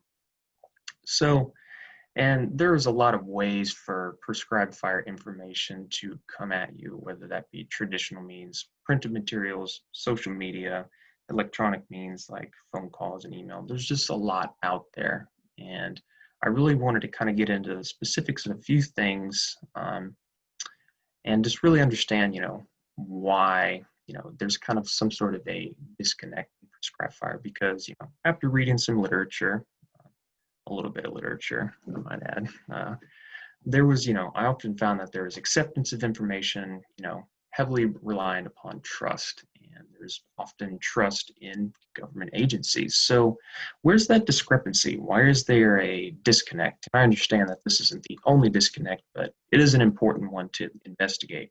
So that got me thinking that there might be some more important characteristics in addition to trust that, should be explored. So moving into, phase 2, the telephone interviews, at least for my portion of the project. So during this telephone interview process, we spoke to a wide array of government agencies and landowner representative associations. And I think we did pretty good at, getting a comprehensive view of, organizations in Texas and Oklahoma, of which included, Texas Parks and Wildlife, the NOAA Research Institute, Texas A&M AgriLife Extension, and Oklahoma State Extension. So that all being said, I think we got a pretty comprehensive view of fire practitioners in these two states. And in total, we did 66 interviews, 34 of which were from landowner representative associations, and 32 of which were from government agencies.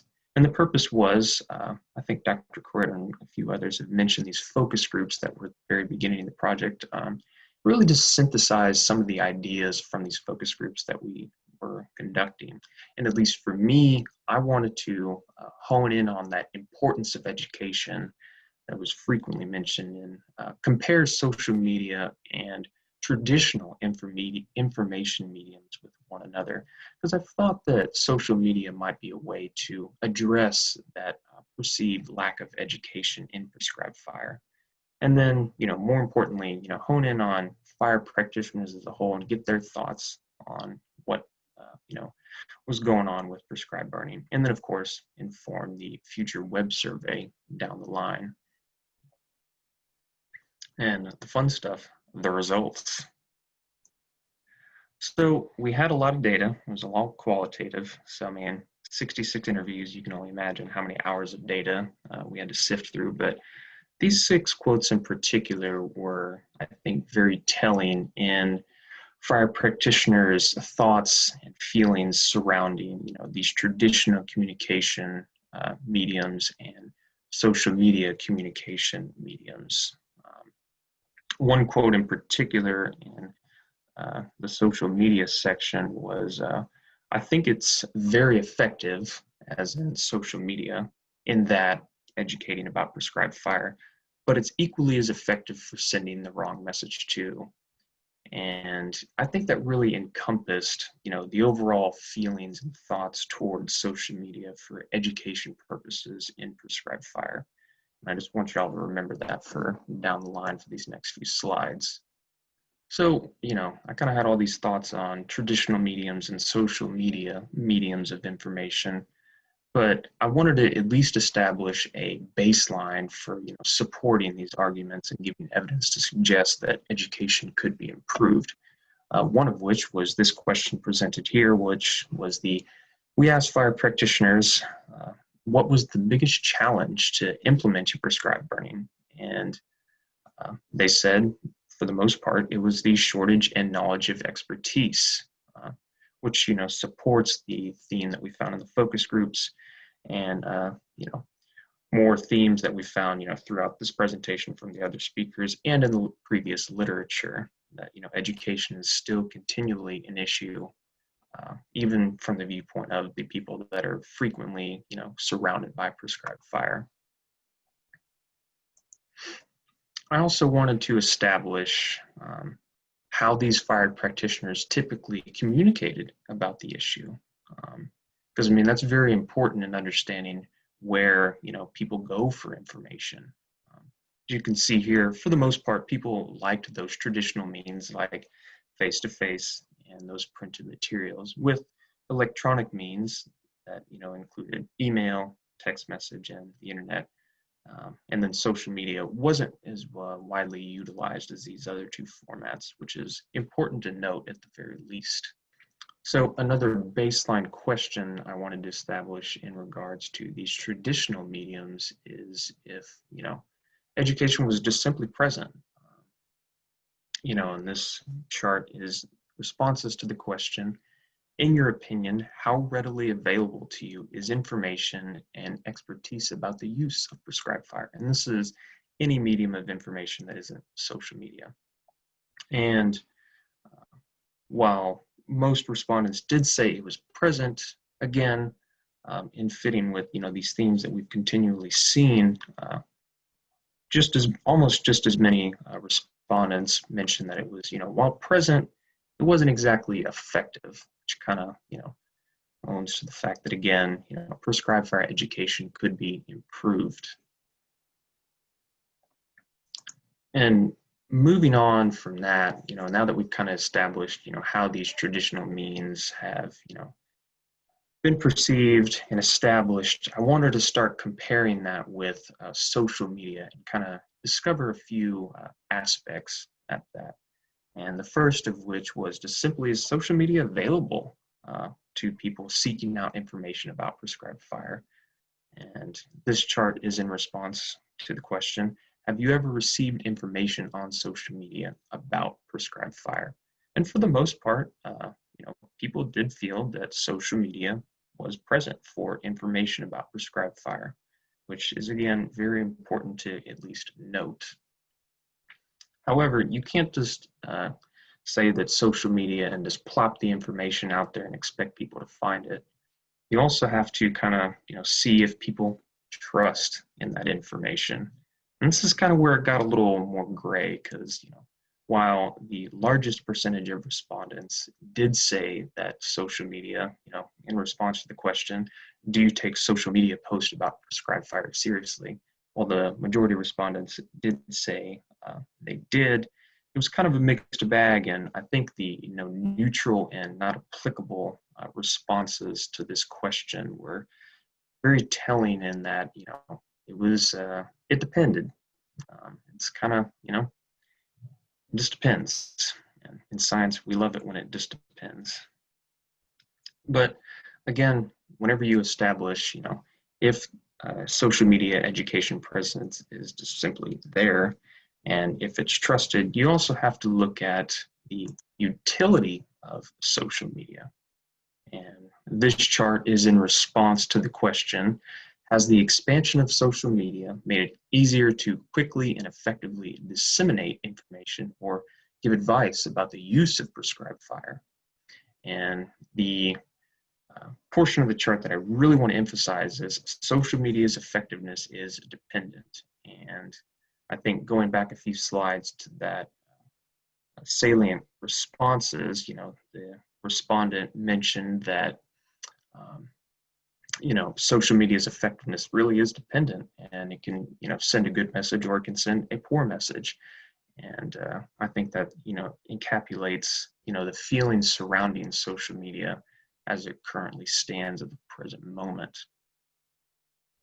So really the big takeaways from this telephone interview process was traditional education as a whole is moderately effective. Of those communication preferences, face-to-face is preferred and the most effective medium in which to convey information about prescribed fire. As for social media, really it just depends on the source and trust in that source. I think as it stands, social media, I think, has made it easier to get information out there. I think the people that we were interviewing, it's simply the wrong demographic according to these fire practitioners. So whether or not that might change down the line, I think it might, but as it currently stands, social media isn't the best medium in which to address this perceived lack of education in regards to prescribed fire.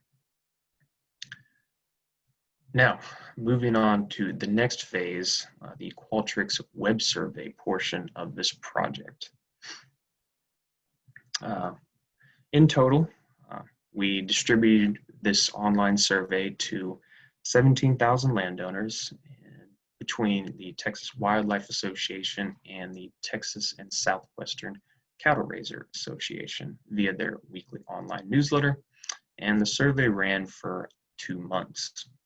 The purpose was, to target landowners specifically, and regardless of their fire experience, we needed kind of a comprehensive view of, any and all landowners that had dealt with fire before or not dealt with fire before. And for me, I wanted to understand their perceptions of sources of information and mediums of information. Again, the fun stuff, the results. So the response rate in total of these 17,000 landowners, we had 470 respondents, leading to a 2.76 overall rate from the sample population. And unfortunately, due to that, these results are exploratory. However, I think some interesting conclusions can be drawn from this in spite of that. The average survey respondent was an older male who lived on their property full time and didn't gain any significant income from said property. And once we kind of, got the demographics out of the way, I wanted to again establish some very baseline questions and understanding, how informed landowners felt they were. And this chart represents that. This chart just represents simply how informed landowners felt that they are in regards to issues about prescribed fire, just prescribed fire as a whole. And as you can see here, roughly 47% felt that they were either somewhat informed or well informed. And that's very concerning given the fact that we want this number to be much higher, and also just continually leads back to this lack of education or effective education that is frequently cited in the literature and by fire practitioners and landowners. As you can see here, about 30% or higher, are very uninformed or somewhat to that effect. And moving on, I wanted to make a comparison between how informed landowners felt that they were and their participation and assistance received in prescribed fire. So as you can see at the top, in these highlighted portions, it's pretty obvious that, and this fits in with what some of the other speakers have mentioned, that if they have participated, they were typically more informed about prescribed fire. And on the flip side, if they hadn't participated, they were typically or more likely to be uninformed or not as informed as their participating counterparts. In addition to that, I also wanted to make a comparison between, their assistance or planning of the application of prescribed fire, and just make a comparison between those that had and those that had not. And again, this fits in with the themes that we continually see, in that those that had previous assistance received were typically more likely to be informed or very informed. What I do want to point out, though, is that for this particular question, there was a significant higher percentage of people that were just simply had not received any assistance, and that again is a very concerning statistic that landowners just don't feel that they're adequately given the tools and equipped to plan prescribed burn, and that's just about the first step with action before you even actually get to participate. So we as educators and information disseminators in regards to prescribed fire need to do a better job at making landowners feel more informed as a whole. And I want to take this particular question, the assistance or planning of application of prescribed fire, a little bit further and dive into what's on this next slide. And this chart represents that comparison. It's responses to the question: if you had received prior assistance, what is your primary medium for that information? I wanted to get very specific and see where these landowners went. So, obviously based on the previous slide, more landowners had not received assistance. That's why you see on the right, higher percentage of respondents, indicating that they had not received assistance. What I find very interesting is that, yes, these traditional methods of face-to-face and printed materials, regardless if they had received assistance or not, were the more highly rated options. But if they had not received assistance, the internet and email was actually pretty highly rated for the most part. And I think there's as just about anyone knows, there's a lot of talk about how the internet gives a lot of lies, a lot of misinformation. And I just think that's important to note that, despite all that, landowners are continually going to internet sources and mediums to, find information about prescribed fire. So just an interesting note.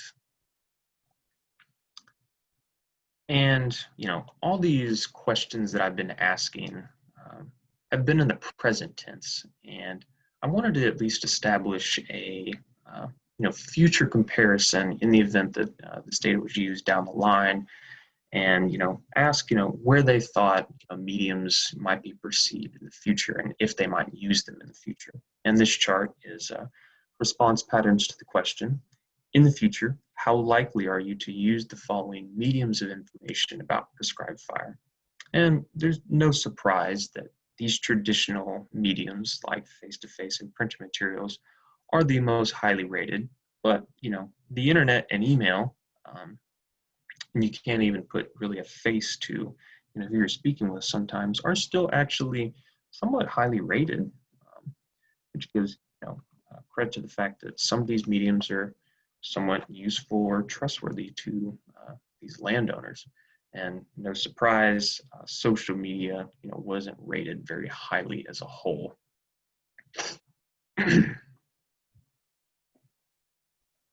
So all these questions that we've been asking, I've been talking about specific mediums, and I think that based in the literature, it's really been honing in on trust of mediums of information. And because there is this disconnect that I've discussed and that others have discussed, with putting boots on the ground and getting more fire out there, trustworthiness needs to be honed in and asked very simply, like this chart represents, in general, how trustworthy are the following information mediums? I mean, we wanted a very clear and simple answer on this to at least establish, what these landowners currently thought of these information mediums that I have listed here. again, no surprise that, your face-to-face and print materials are the most highly rated. But again, these electronic means like telephone calls, internet websites, and email are actually fairly highly rated as well. Social media, again, isn't rated very highly, and I think that, has to do with the fact that this might be, at the current moment, the inappropriate demographic to, use these mediums on. With all that being said, though, just like I did with social media, you can't just look at how trustworthy these information mediums are. You have to look and see if they're useful or have any utility at all. I mean, just because you trust the information doesn't mean that you can actually, put it into practice. And this chart represents responses to the question, in general, how useful are the following information mediums? And again, these traditional methods are continually, considered the most useful or utility and the highest rated. But again, these electronic means like internet and email and even text message are fairly highly rated for the most part. And this kind of indicates that, these mediums are, important to, at least if you haven't already, continually update and continually utilize when discussing education about prescribed fire, just simply information about prescribed fire.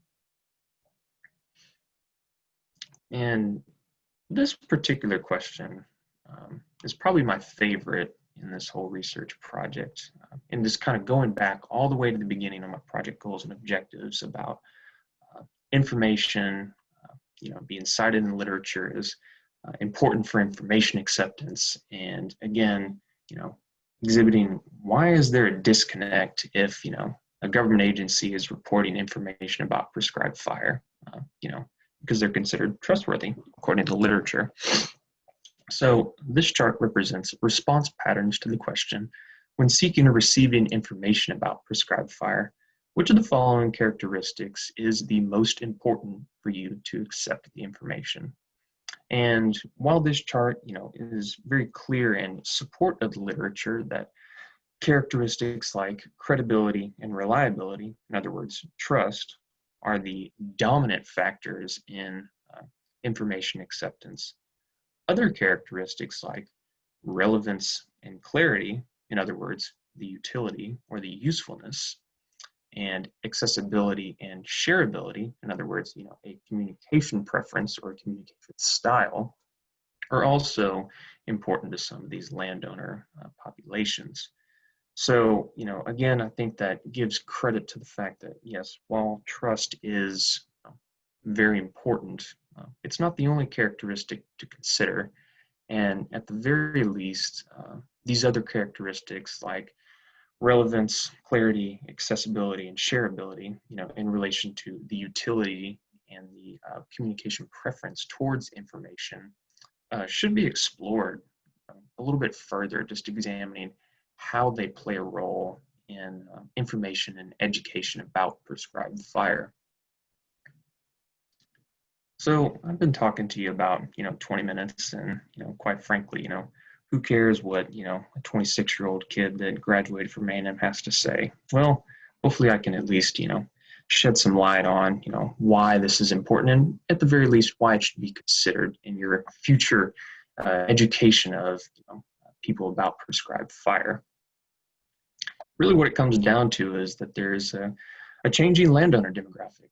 There's going to be a shift in landowner ages. When that shift occurs is unknown, but as it stands, 49% of landowners are 45 to 64, and 40% of landowners are 64 and older. And 77% of people aged 30 to 49 utilize social media in one way or another. And while these numbers can sway back and forth, trends are kind of indicating where people might be going for information. And I think it's pretty obvious given how recent events have highlighted social media as a very important tool for discourse to happen. And whether or not prescribed fire is in the limelight of that discourse, it's no exception to this discourse occurring on social media in one way or another. And really just understanding how these information mediums are perceived by landowners. It's very critical for us as information disseminators and educators about fire. Just need to understand, where people might go, where people currently go, and where people might currently go in the future. And really, just to summarize, this whole presentation is just, I hope you accepted what I had to say. So I appreciate your time, and I'm going to open the floor up for questions. Thank you. Excellent. Thank you so much, Lars. That was pretty cool. So you have a lot of questions in the Q&A box, and we'll go ahead and just get started with them. So Mick asked, were any social media platforms explicitly stated as being used more? Was there also a list of social media sites given with the survey questions?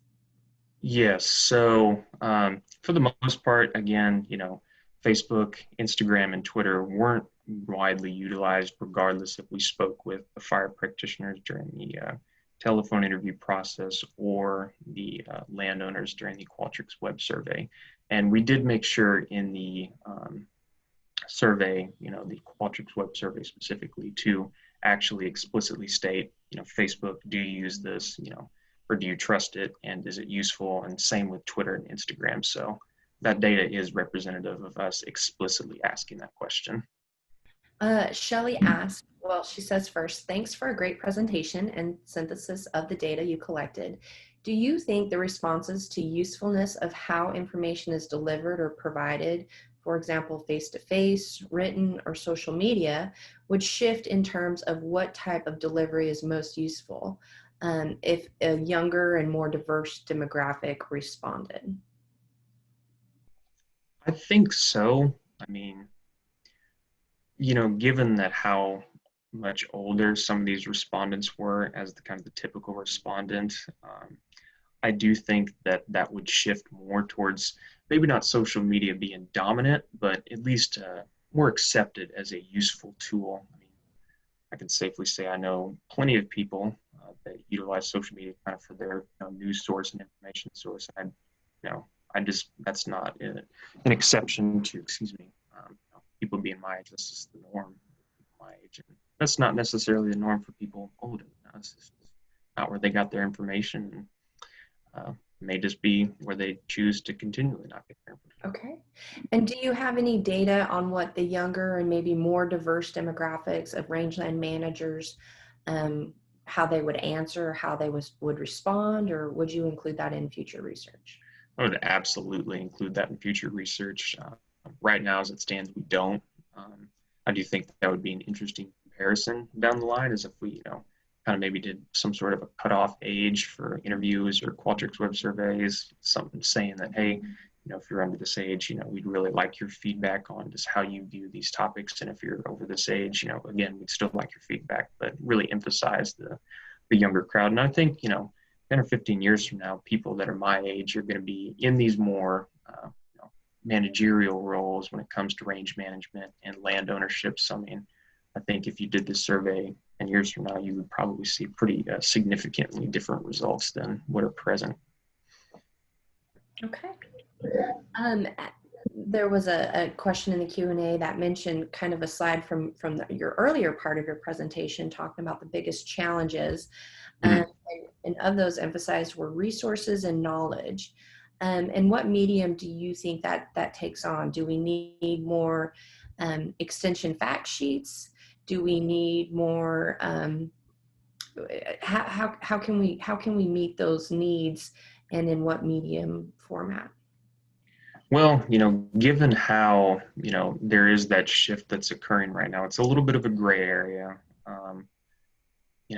I do wish that we had, 1,000 more extension agents than we do, because I think as it stands, these landowners really like that face-to-face or these printed materials from the extension agents or some sort of government agency, or even what Will mentioned previously, some sort of information from their local emergency services or fire departments would be really useful. And maybe, at least if I had to take a guess, that, a a face-to-face conversation or some sort of email from some sort of fire chief may suffice, in that, interaction that's needed when, if, they're looking for more information about prescribed fire from some sort of, fire department or entity like that. Did that answer your question? Yes, yeah. And then another question that came up in the Q&A box was, why do you think social media wasn't more popular in terms of relaying that information? Really, I think it just comes to a distrust, and people just don't find it useful. And again, I think the demographic, that's not a bad thing. Just older people typically don't use these social media platforms to the full extent they can be used. So it's not a slight on them. It's just what they do, and they choose, they aren't interested in that particular medium, which is, important to note at the very least in what I was after. And were there questions related to the face-to-face interaction, was whether or not it was federal, state, neighbors, etc.? What type of face-to-face interaction was emphasized? We didn't really, that's actually something that could be really useful down the line for future surveys. We didn't specify whether or not the face-to-face interaction came from a government official or a government agent or just your neighbor. I think that in doing that, we kind of had the assumption that that kind of connection and that network that surrounded talks about prescribed fire typically came from a trusted source. So maybe that was a assumption that we should have made, but that is an assumption that we made nonetheless. So. Okay. And then Lori asked, what type of information are they needing? For example, really basic information like how to burn or why is prescribed burning important? Or are they looking for more advanced information as to maybe ignition techniques or overall burning weather conditions? So, and that's a question that I've kind of struggled with myself, even, as someone that's somewhat knowledgeable on the subject. I mean, I've been seeking information. The simple answer is everything, but that doesn't really answer the question. I would say, if it's I think you also almost need to be a salesman if you're getting cold called by a landowner and just kind of finding out what their needs are. Because, if you're talking to someone like John Weir, if you're talking to him about basic ignition, he's like, what are you doing, dude? But if you're talking to someone that is not knowledgeable on the subject, they might just need those very basic fact sheets or questions answered. So, I would say that, yes, they need everything, but initially, I think to start simple and lead them to some very easy to navigate resources, because I do find that finding out information, just kind of when it gets into the more advanced stuff, it can be a little bit hard to digest and track down where, a credible or a trustworthy and utility source might be. Okay, great. Well, that is going to wrap up our questions for Lars. We will now transition into the general Q&A and discussion format. And I've saved all of the questions that have popped up throughout everyone's presentations for this general Q&A session. So continue to feed into this Q&A chat box. And if I could ask all the presenters to unmute and to begin open up their video so we can have a little bit of engagement and interaction with our participants. And again, thank you all for sticking with us and hanging in there. And again, if you have any questions, please feel free to type them in the Q&A box. And I'll just kind of open the floor up for everyone. We're going to kick things off with the question that Scott asked at the very beginning, and that was kind of an overarching theme throughout everyone's presentations. And what he asked is there any way to directly educate judges and commissioners on prescribed burns? So if John is available, we'll let you answer that question right off the gate, because I think you've got a pretty good answer for that one. I think there's definitely, I mean, you can educate them. The problem with county commissioners that I see is the terms. And also you have multiple county commissioners, within each county. And so you're having to educate a large group of people. I know they did some work. Georgia did an initiative where they got every county except one in the entire state, all the county commissioners to sign off on the importance of prescribed fire. That's a lot of work. But also, again, within 4 years, that's going to change because you've got ones that are getting out of office, ones that gets voted out of office. And so it's a continuing process of getting that kind of stuff done. Judges, they're a little more longer term. They usually don't see them moving as often. So there's a lot better chance of educating some of those for the short term, and there's less of them to educate with doing that. The county commissioner part is going to be difficult, but also maybe even trying to get where you go to the, most of the county commissioners within each state have an annual meeting or two. They meet once or twice a year, trying to get a platform at those meetings to be able to try to educate, promote fire, and build a relationship with them there. Excellent. Urs, did you have anything you would like to add to that, Dr. Carter? Yeah, so, I'm at the point that there's a fair amount of turnover in county commissioners, I think is a concern. On the other hand, I do think that if there is just a more general pro-fire culture that starts evolving in a state, then that rollover may not be as much of a challenge because there'll be a legacy effect of, because they don't all turn over at the same time, there'll probably be a spillover effect, of the more greater fire culture. Again, I think, with both the judges, and obviously it's not necessarily easy, but also the county commissioners, and this is some of the work that did come out of the publication that we're preparing for the county commissioner work, is that participation in prescribed burns, but at the invitation of neighboring landowners, because a lot of them are landowners themselves who live next to people who might be burning, that might be a way to really get both groups to be more involved. Judges may not be as easy in that regard. But the more direct learning process, as opposed to just providing them with information, may be the most effective way to go, although not necessarily possible for everybody. So it's probably a combination of factors.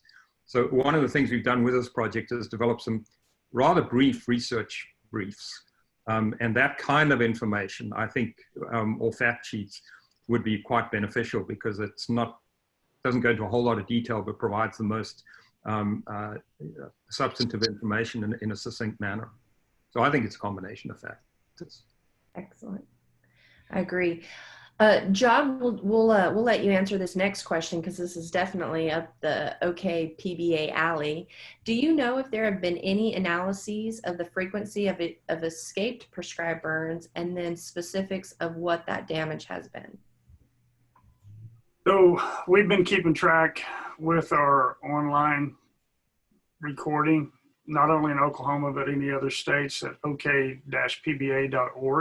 So anybody that wants to log any kind of burns in, we're always collecting data on that. So we've got information from 2015 up to current within that, as well as looking at other safety records from other contractors, other burners and stuff. And, we've been able to amass quite a bit of, well over 20,000 burns, the data points for 20,000 burns.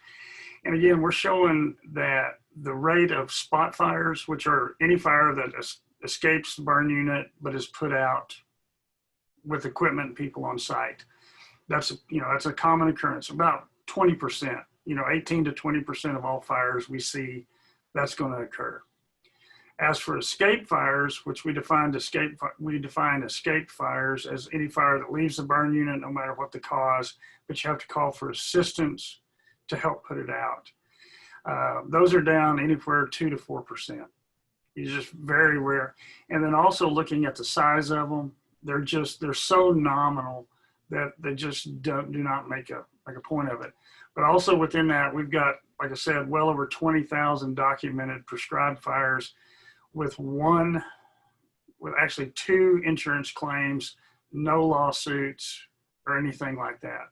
So again, a lot of that stuff is just not founded on fact. It's founded on fear and founded on a perceived notion within that.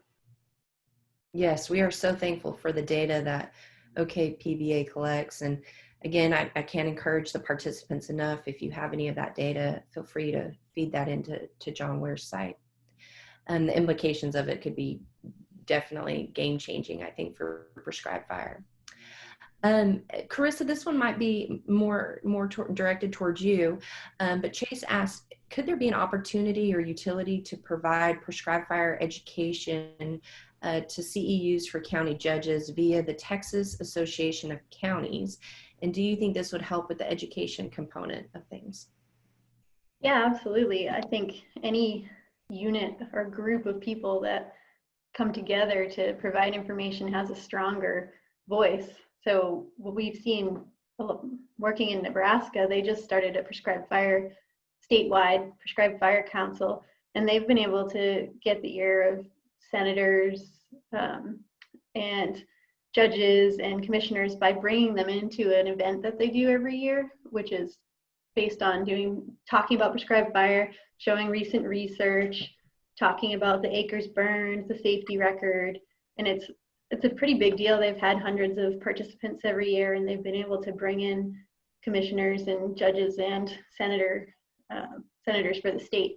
And so I think the commissioners coalition could do the same thing in any prescribed burn unit or statewide.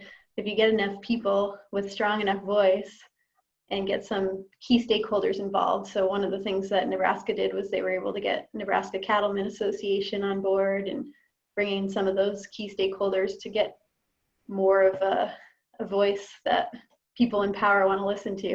And I think that can be really helpful and a good opportunity for education that's coming from a grassroots kind of effort, not from academics. Good, I agree. John, didn't you host a legislative day a little bit ago, or was that? It got canceled. It got canceled, okay. Did all this stuff, yeah, but we had it all planned out. And that's what we were. Yeah. We'll look forward to that for 2021 for sure. For sure. Carissa, another question that I think you could probably answer. What differences did you find between the county commissioners and the county judges regarding prescribed fire? Was there any really noticeable or significant differences between how they answered their survey questions?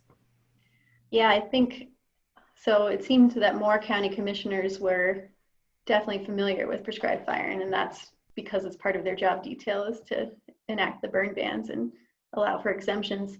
So I think that makes a huge difference in how they're answering the rest of the questions. Even though the surveys weren't similar, they had some similar components. And you could really see that familiarity that the commissioners have with fire and the statutes related to it so that they can do their job plays a role in how they answer a lot of the response questions. And another question too related to county judges. One participant said that their county judge in Texas was in his first term and went through extensive training. Do we know if info on prescribed burning is included in Texas's required new county judge orientation training? And if so, how can we find that out for other states? Do you know of any resources on that, or where we? I'm not sure. I think that Freedom of Information Act probably means that those are publicly available, and usually you don't have to go to the steps of filing for information. If you just tell someone you want it, they know it's coming down the pipe, so they usually will accommodate. So we could potentially find out by asking directly what's included in that training. I'm not sure if prescribed fire is included in the training for judges. I would assume that more of them would have said that they were familiar with it or mentioned that it was part of their training in our survey if it were. So I doubt that it is, but okay, we could probably find out by asking directly. Yes, always. Another question, Carissa, I'll let you answer first and then open it up to other panel members. But Mike asked, is the state of Texas Burn Board advocating moving burn legislation from simple to gross negligence? If not, why not? And if so, how can citizens and association learn the board's intent and actions and support it with their local legislators? So they attempted, I believe, Morgan, you probably know more than I do. There was a bill that was being drafted to potentially put before the state Senate to move from simple to gross negligence. And I believe the senator withdrew the bill because of some really strong sentiments that they not do it. And I don't recall exactly the reasons, but it was something to do with fear of increased exposure to liability, which doesn't seem like it would actually be the case, but maybe it's a misunderstanding of what the liability standard really means or what a right to burn act could entail. I might just weigh in on this as well. In the paper we've been developing on regarding the judges, there were differences in the number of instances that judges in Oklahoma and Texas indicated that they would rule for negligence based on simple and gross negligence. They both have simple negligence statutes, but the language is substantially different between the two states. So because there's quite a lot of resistance, I think, to changing the overall statute, particularly in the state of Texas. But there probably is a greater opportunity for getting the language changed so that it's clearer, so that people are more clear about what their exposure is when they're applying prescribed fire. I mean, I'm not an expert in this area, but that did come out of the study, and that's maybe an easier thing to sell to the legislature than requesting a complete change in the whole negligence standard from simple to gross. I don't know if anybody else wants to comment. John, I don't know what your perspectives are on this again.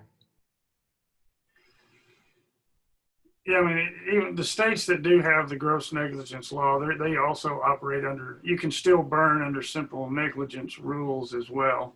So they have both sets of laws within those states that have that. You know, the big problem a lot of times too, whenever you open a law up to amend it, you may have the correct wording that you want, but by the time it gets through all the committees and gets past the floor, it's never the same. And so you always run a risk of totally getting something that you totally didn't want to begin with. Yeah. That's the scary part, and that's the legislative process. Great answers. John, while we've got you on the line, I've got a question here asking, how do you overcome a small fire that jumped a prescribed burn boundary, especially with adjacent landowners, managers, and elected officials? Do you have any advice? So from what I've seen in my experiences and from other issues, from stuff that I've worked on, if you do have a fire that escapes or spots, gets over on the neighbors, you know, put it out. But the next thing you need to do is let the neighbor know that, hey, this is what happened. What do we need to do to work it out? Communication is the biggest deal. 2 prime examples of that, 3 prime examples of that. I had a fire get over on a neighbor that we were burning several years ago, burned about 3 acres over on the neighbor. We got it all out. I went to his house. Again, we worked with him a lot, always let him know when we were burning, everything like that, tried to be neighbors as best as we can. Went to his front door, told him, said, hey, sorry, fire got over on your property. The first thing he said was, what do I owe you? Nice so response. those are the kind of neighbors you like. And he said, well, shoot, you should have let the whole place burn and it burned anyway. So those are the kind of neighbors you want. But that, again, a lot of times that goes from beforehand. Another example, had another fire spot over on a neighbor's. Neighbor pulled up. Probably didn't burn a half acre at the most. The guy was, you know, he was upset that it was on his property. And we said, all right, what do we owe you? What are the damages? What do we need to do to make this right? Do we owe you a bale of hay? You know, what can we do?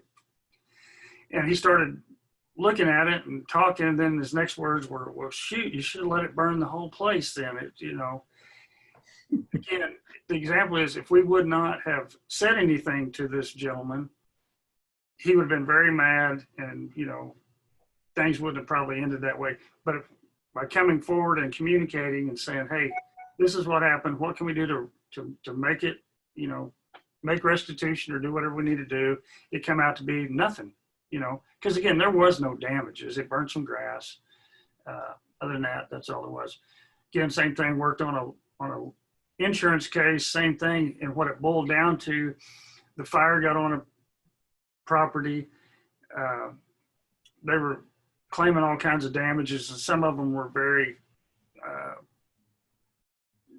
the damages weren't, what am I trying to say is, they just weren't, they were kind of laughable of what they were claiming a lot of different things about. And actually the insurance agent laughed at the person when they made the claim. And so that made them upset. We actually got to started working with this person. And what it really boiled down to is nobody came and apologized to them. That was what the whole insurance case was about, was that really nobody had ever apologized to them. So communication is the key. Communicate before you burn, let people know what's going on. And then if something does happen, be the first to step up and admit that, hey, my fire got out. What do I need to do to help out? And that'll save a lot of heartaches and problems. Absolutely. I couldn't agree more. I mean, just general communication before, after, even during, it saves a lot of headaches down the road. Yep, sure does. Any of our panelists want to add to what John just said, or? So one of the things that hasn't really come up in this discussion yet, but I think which really probably needs some emphasis, and it would have definitely, or probably would have more come up so in Kelly's presentation, is the whole issue of prescribed burn associations and the importance of that mechanism for expanding support or interest in using prescribed fire. And also in the case of where fire jumps from a neighbor's, one person's property to another. Likely if that other person was a member of the same association, there would be absolutely no problem. And it also helps people, helping each other in applying prescribed fire. So I think to reduce the litigation concern, this is a mechanism that has expanded dramatically across the Great Plains, but I think probably needs to do more so. Now, I know there's some areas like in Kansas where they don't really want prescribed burn associations. That's some anecdotal information that we picked up, because they don't want to be told by anybody else how and when they can burn. They're going to burn anyway. So I do think it's area specific, but as a general rule, the expansion of prescribed burn associations, I think, would address a number of issues, both in terms of liability, but also in terms of being able to invite county commissioners, county judges, neighbors to participate in that activity on a given day with a lot of people around, so that they can see that this can be applied really safely. Good. Our next question goes a little bit back to the COVID question that was posed earlier. So taking into consideration COVID-19 and the shift to remote communication for the foreseeable future, what recommendations do you have for communicating with the various stakeholders that we all have discussed today, such as county commissioners, district judges, and landowners? And how do you see this changing the way we communicate about prescribed fire? And I'm the wrong one to ask. I'm still having field days and I still go burn with everybody and help out. So I'm just doing business as normal. I imagine there's some agencies which are telling their employees that they may not go and interact with landowners and so forth. But the fact of the matter is prescribed fire is an outside activity. And we are generally not restricted from continuing outside activities. Restrictions are normally are more related to inside activities, inside meetings and things like that.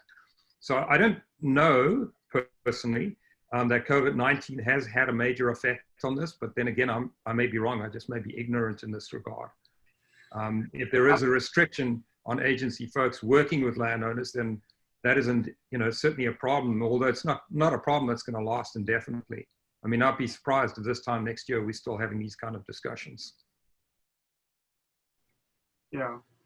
I mean, we've seen just as much or probably more activity with the burn associations in Oklahoma this spring than any other spring before. Part of it is a lot of people that typically work that are members, they were off for a little while. And so, man, there was all kinds of people always there ready to come help burn because they couldn't go to work. So, and also, again, most landowners, all the landowners that I'm around, they've got to keep working no matter what. And so, social distancing, common sense rules. Yeah. Absolutely. And I mean, we see our federal wildland firefighters dealing with COVID on their fire responses. So if they can deal with it, then easily so can we and should we. Good. Our next question from Jay, he asked, do any of you see the state agencies or county agents or even federal agencies such as NRCS getting back into the practice of helping with prescribed fire preparation and burns? He said that competent help increases the number of burns. He's right. So I can address that a little bit. There's one data set that we have not yet analyzed. We actually interviewed NRCS personnel as well, 400 across both states. And there was a concern initially. By the way, we had an incredibly high response rate, well over 50% for that. And there was a concern initially that we would not get any response or very low response because there had been an escape fire here in Texas that the NRCS was dealing with. And there was some definite misunderstanding as to what the NRCS could and could not do. I actually spoke to Charlie Knaper directly and asked him whether NRCS personnel were prohibited from engaging in any way with prescribed fire. And he said that was not the case. There is a constraint in that you have to have certain certification as an NRCS employee in order to participate directly on a prescribed fire.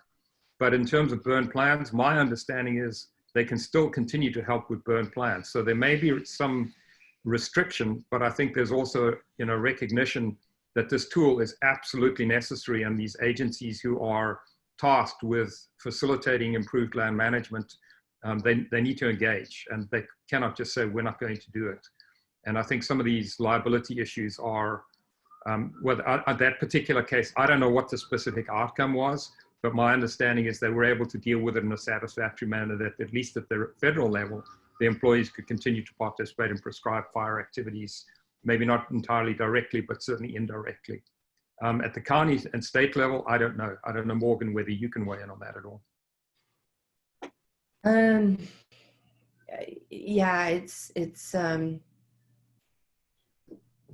Yeah, I have nothing to say. I think it's probably about the same.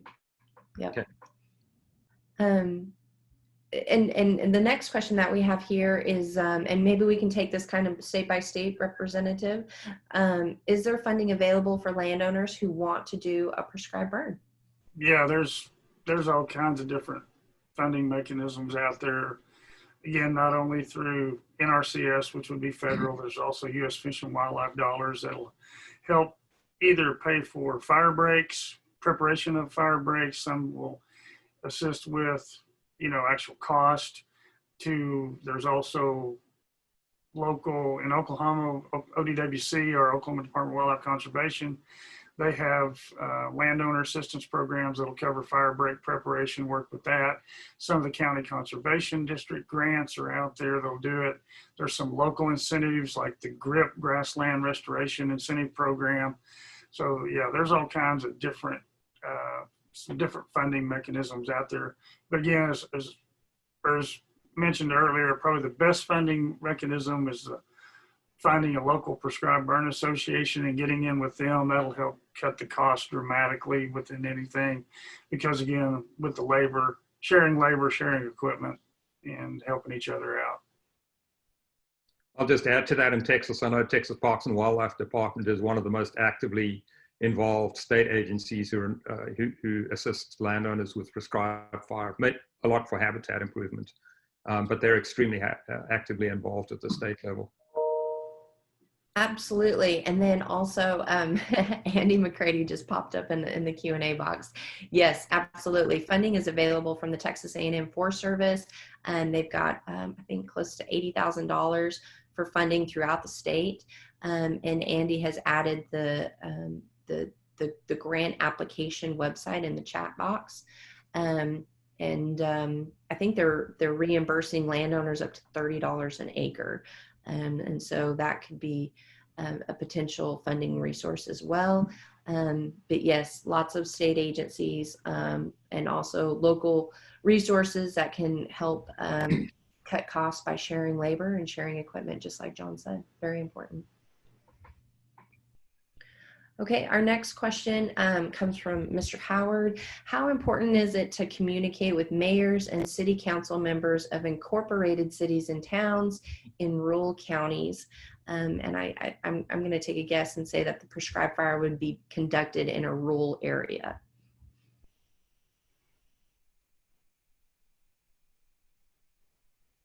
Yeah, I don't think we have much urban burning. It's frowned upon.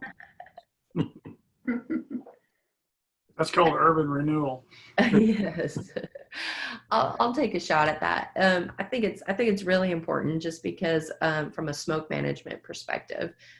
So keeping everybody up to date on your burn. In Texas, we have the Texas Commission of Environmental Quality, and they track prescribed burn managers quite intensely, especially if they get any type of smoke complaints. So just keeping folks aware, like we said earlier, a little bit of communication goes a long ways. So making sure your VFDs know that you're burning, making sure that you have done taking care of all your standards of care and all your due diligence is really important and is a responsibility of a prescribed burn manager when implementing a fire. So I'd open that up to the panel to add to it in case I missed anything, but those are kind of my 2 cents. I think that's great, Morgan. I mean, I am aware of the Texas Quality Protection Lands Program of the city of Austin, which are areas that have been set aside either through acquisition or conservation easements for protecting groundwater entering into the Edwards Aquifer that comes out of Barton Springs. That is managed by the city. It's within certainly suburban areas. I mean, Slaughter Creek, for example, is completely surrounded by quite heavily developed areas. Kevin Thiessen, who's in charge of that program, when they first started burning, they would have hundreds of people calling into the fire department saying, oh, there's a fire going, you guys need to come put it out. And that's exactly what they do, is they inform all the neighbors. And he said now after a few years of doing this, they don't get a single call because everybody knows, oh, it's those guys again. So I guess that is within an urbanized area. I don't know that answers the question specifically about the mayor and municipal entities, but the surrounding landowners are informed, and so is the fire department. So even though it's less likely that we're going to have that kind of fire in this area that's in close proximity to urban settlement, but it does occur. And so even that is manageable if it's done, if the information is correctly provided to the landowners. And they're always informed. Whenever there's a burn, there's a letter that goes out to all the surrounding landowners, I think within maybe a couple of blocks, so that they're aware of what's going on. Yeah, and Andy McCready from Texas A&M Forest Service also added that in East Texas this year, 13,000 acres that was cost shared occurred within 2 miles of a community, and most were within 1 mile of a community. So that's excellent work. We like to see that. Thank you, Andy. Our next question is from Lan, who says they are volunteering at Deer Park Prairie, 50 acres remnant within the city limits. And what advice would our panelists give to start a dialogue to eventually lead to burning this little or this 50-acre tract within those city limits? How do you start?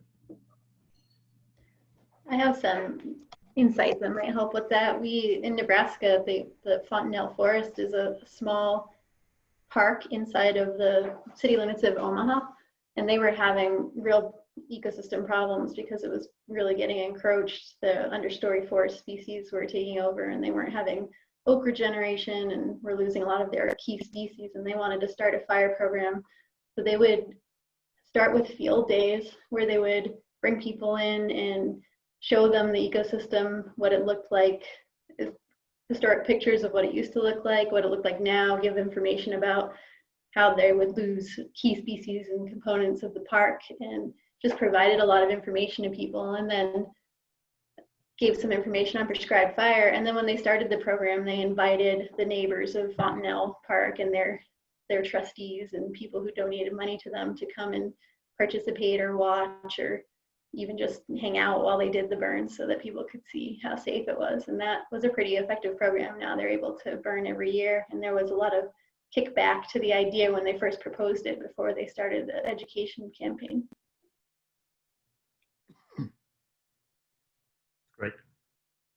Yeah, absolutely. Also, the Lady Bird Johnson Center outside of Austin does frequent prescribed burns as well, and that might be a good resource to get in touch with to ask them how they started having those conversations and dialogues of getting more fire on the ground within such a populated area and popular place. So, good And as a point. point of reference, Kevin Thiessen from the city of Austin definitely would be a good contact. Yes. I can provide that information if the person who asked the question would like it. Okay, great. Our next question, John, this might be up your alley, but it's related to season of burns and particularly how seasons of fire can manage invasive species. So do you have any good data on that? Yeah, invasive species, if we're talking non-native or native, it'll depend. But on most invasive species, you got to look at some of them are adapted to fire and they like fire. So fire doesn't have a large impact on it. Sometimes fire can have a large impact. So it's going to definitely depend upon the species that you're talking about and the species that you're trying to manage. The biggest thing I have seen is that if you have native prairie, native grasslands, rangelands, whatever you want to call them, and you're actively burning them, continually burning and keep safe, you have a very limited invasion potential for a lot of that stuff because you keep things the way they're supposed to be. And typically most of the time when you see invasives start to come in is whenever we either start disturbing things through mechanical means or some other means like that, or we don't have a normal fire regime that's going on to keep native stuff at bay and keep keep invasive plants at bay and keep our native plants active and growing the way they should be. Good. Good. Maybe just to add to that a little bit, though, in that experiment that I described in the first presentation, those 30 by 30 meter burns, which most people would say you don't get sufficient fire intensity to kill a woody plant there. That was burnt under really hot, dry conditions with very high fuel loads. Mm-hmm. And the fires were so hot, it killed about 30% of the mesquite by burning down into the root ball. So people say, there's some plants that cannot be killed with fire. It depends on the intensity. And of course, there was a lot of concern that intensity of fire was going to have some kind of a sterilization effect of the soil. We found none of that. And the plants, the grass species that came back, they were not hindered at all. There was no impact on biodiversity of the herbaceous component, but it definitely took out the woody plants. So it depends on the goal as well, I think. If it's a maintenance burn that you're trying to burn, just maintain a good condition grassland, then a cooler season burn might be adequate. But if you're really trying to use it as a restoration burn, where you're trying to really kill the woody plants that have become invasive, then you're probably going to have to apply a fire during a period when you're going to get the highest fire intensity. Now, that doesn't necessarily need to be in the summer. So I'm giving away my secret here of my accent. In Southern Africa, where we come from, a lot of the intense burns are actually conducted during the winter time, because that is when you have maximum biomass and you have maximum fuel load, and it's driest. So it's not so much about air temperature, it's more about the fuel load and the moisture content of the fuel load. That is important if you're going to have an intense burn. So I think it's all goal related. What are you trying to achieve with a fire? That's going to give you the answer as to when you should be burning. Mm-hmm. Restoration burns, high fuel loads, dry fuel conditions. Maintenance burns, perhaps cooler conditions, just to top kill some of the smaller invasive woodies that are starting to come in.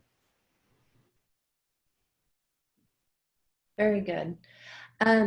Probably our last question as we're wrapping things up here, getting into the noon hour. Dennis asked, have state NRCS offices changed their tree plans based on cedar trees taking over grasslands? And I know John has recently published an NRCS publication regarding how NRCS can get more fire on the ground. So John, maybe do you have any insight to that question? I guess he's probably asking the question about their tree planting, promoting trees and things like that, possibly.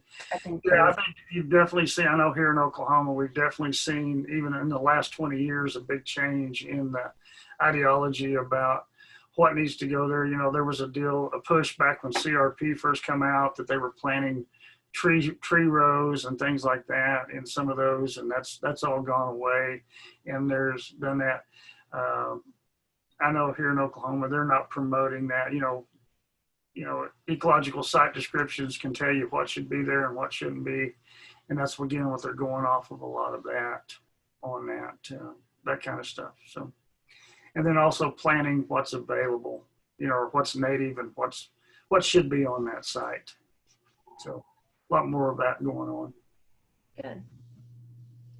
I think that really differs state to state, though. In Nebraska, they're still planting a lot of cedar windrows. They've kind of cordoned off some sensitive areas where they say that these are areas where we're not going to be doing that, but it's very few overall in there. So I think it's something that could be addressed a lot further. And the further away you get from the south, the less of a problem they have. So I think that's why you're seeing the northern states still planting and the southern states have halted it a little bit. Well, as we close things up, I would ask for any closing thoughts or recommendations from our panelists. I can't thank you all enough for sharing your presentations and all your excellent research data with us. Is there any closing thoughts from our speakers? Well, if I may, I might weigh in as the lead investigator in this project. I just want to thank everybody really from the bottom of my heart for this just outstanding team that we've got, and everybody worked so well together. And you know, it's difficult when you launch into some new areas of inquiry to make sure that you capture all the elements. But one thing we've definitely learned is some important lessons that I think really lend themselves to more detailed investigation and regionally bigger, you know, wider investigation, especially about county judges and county commissioners.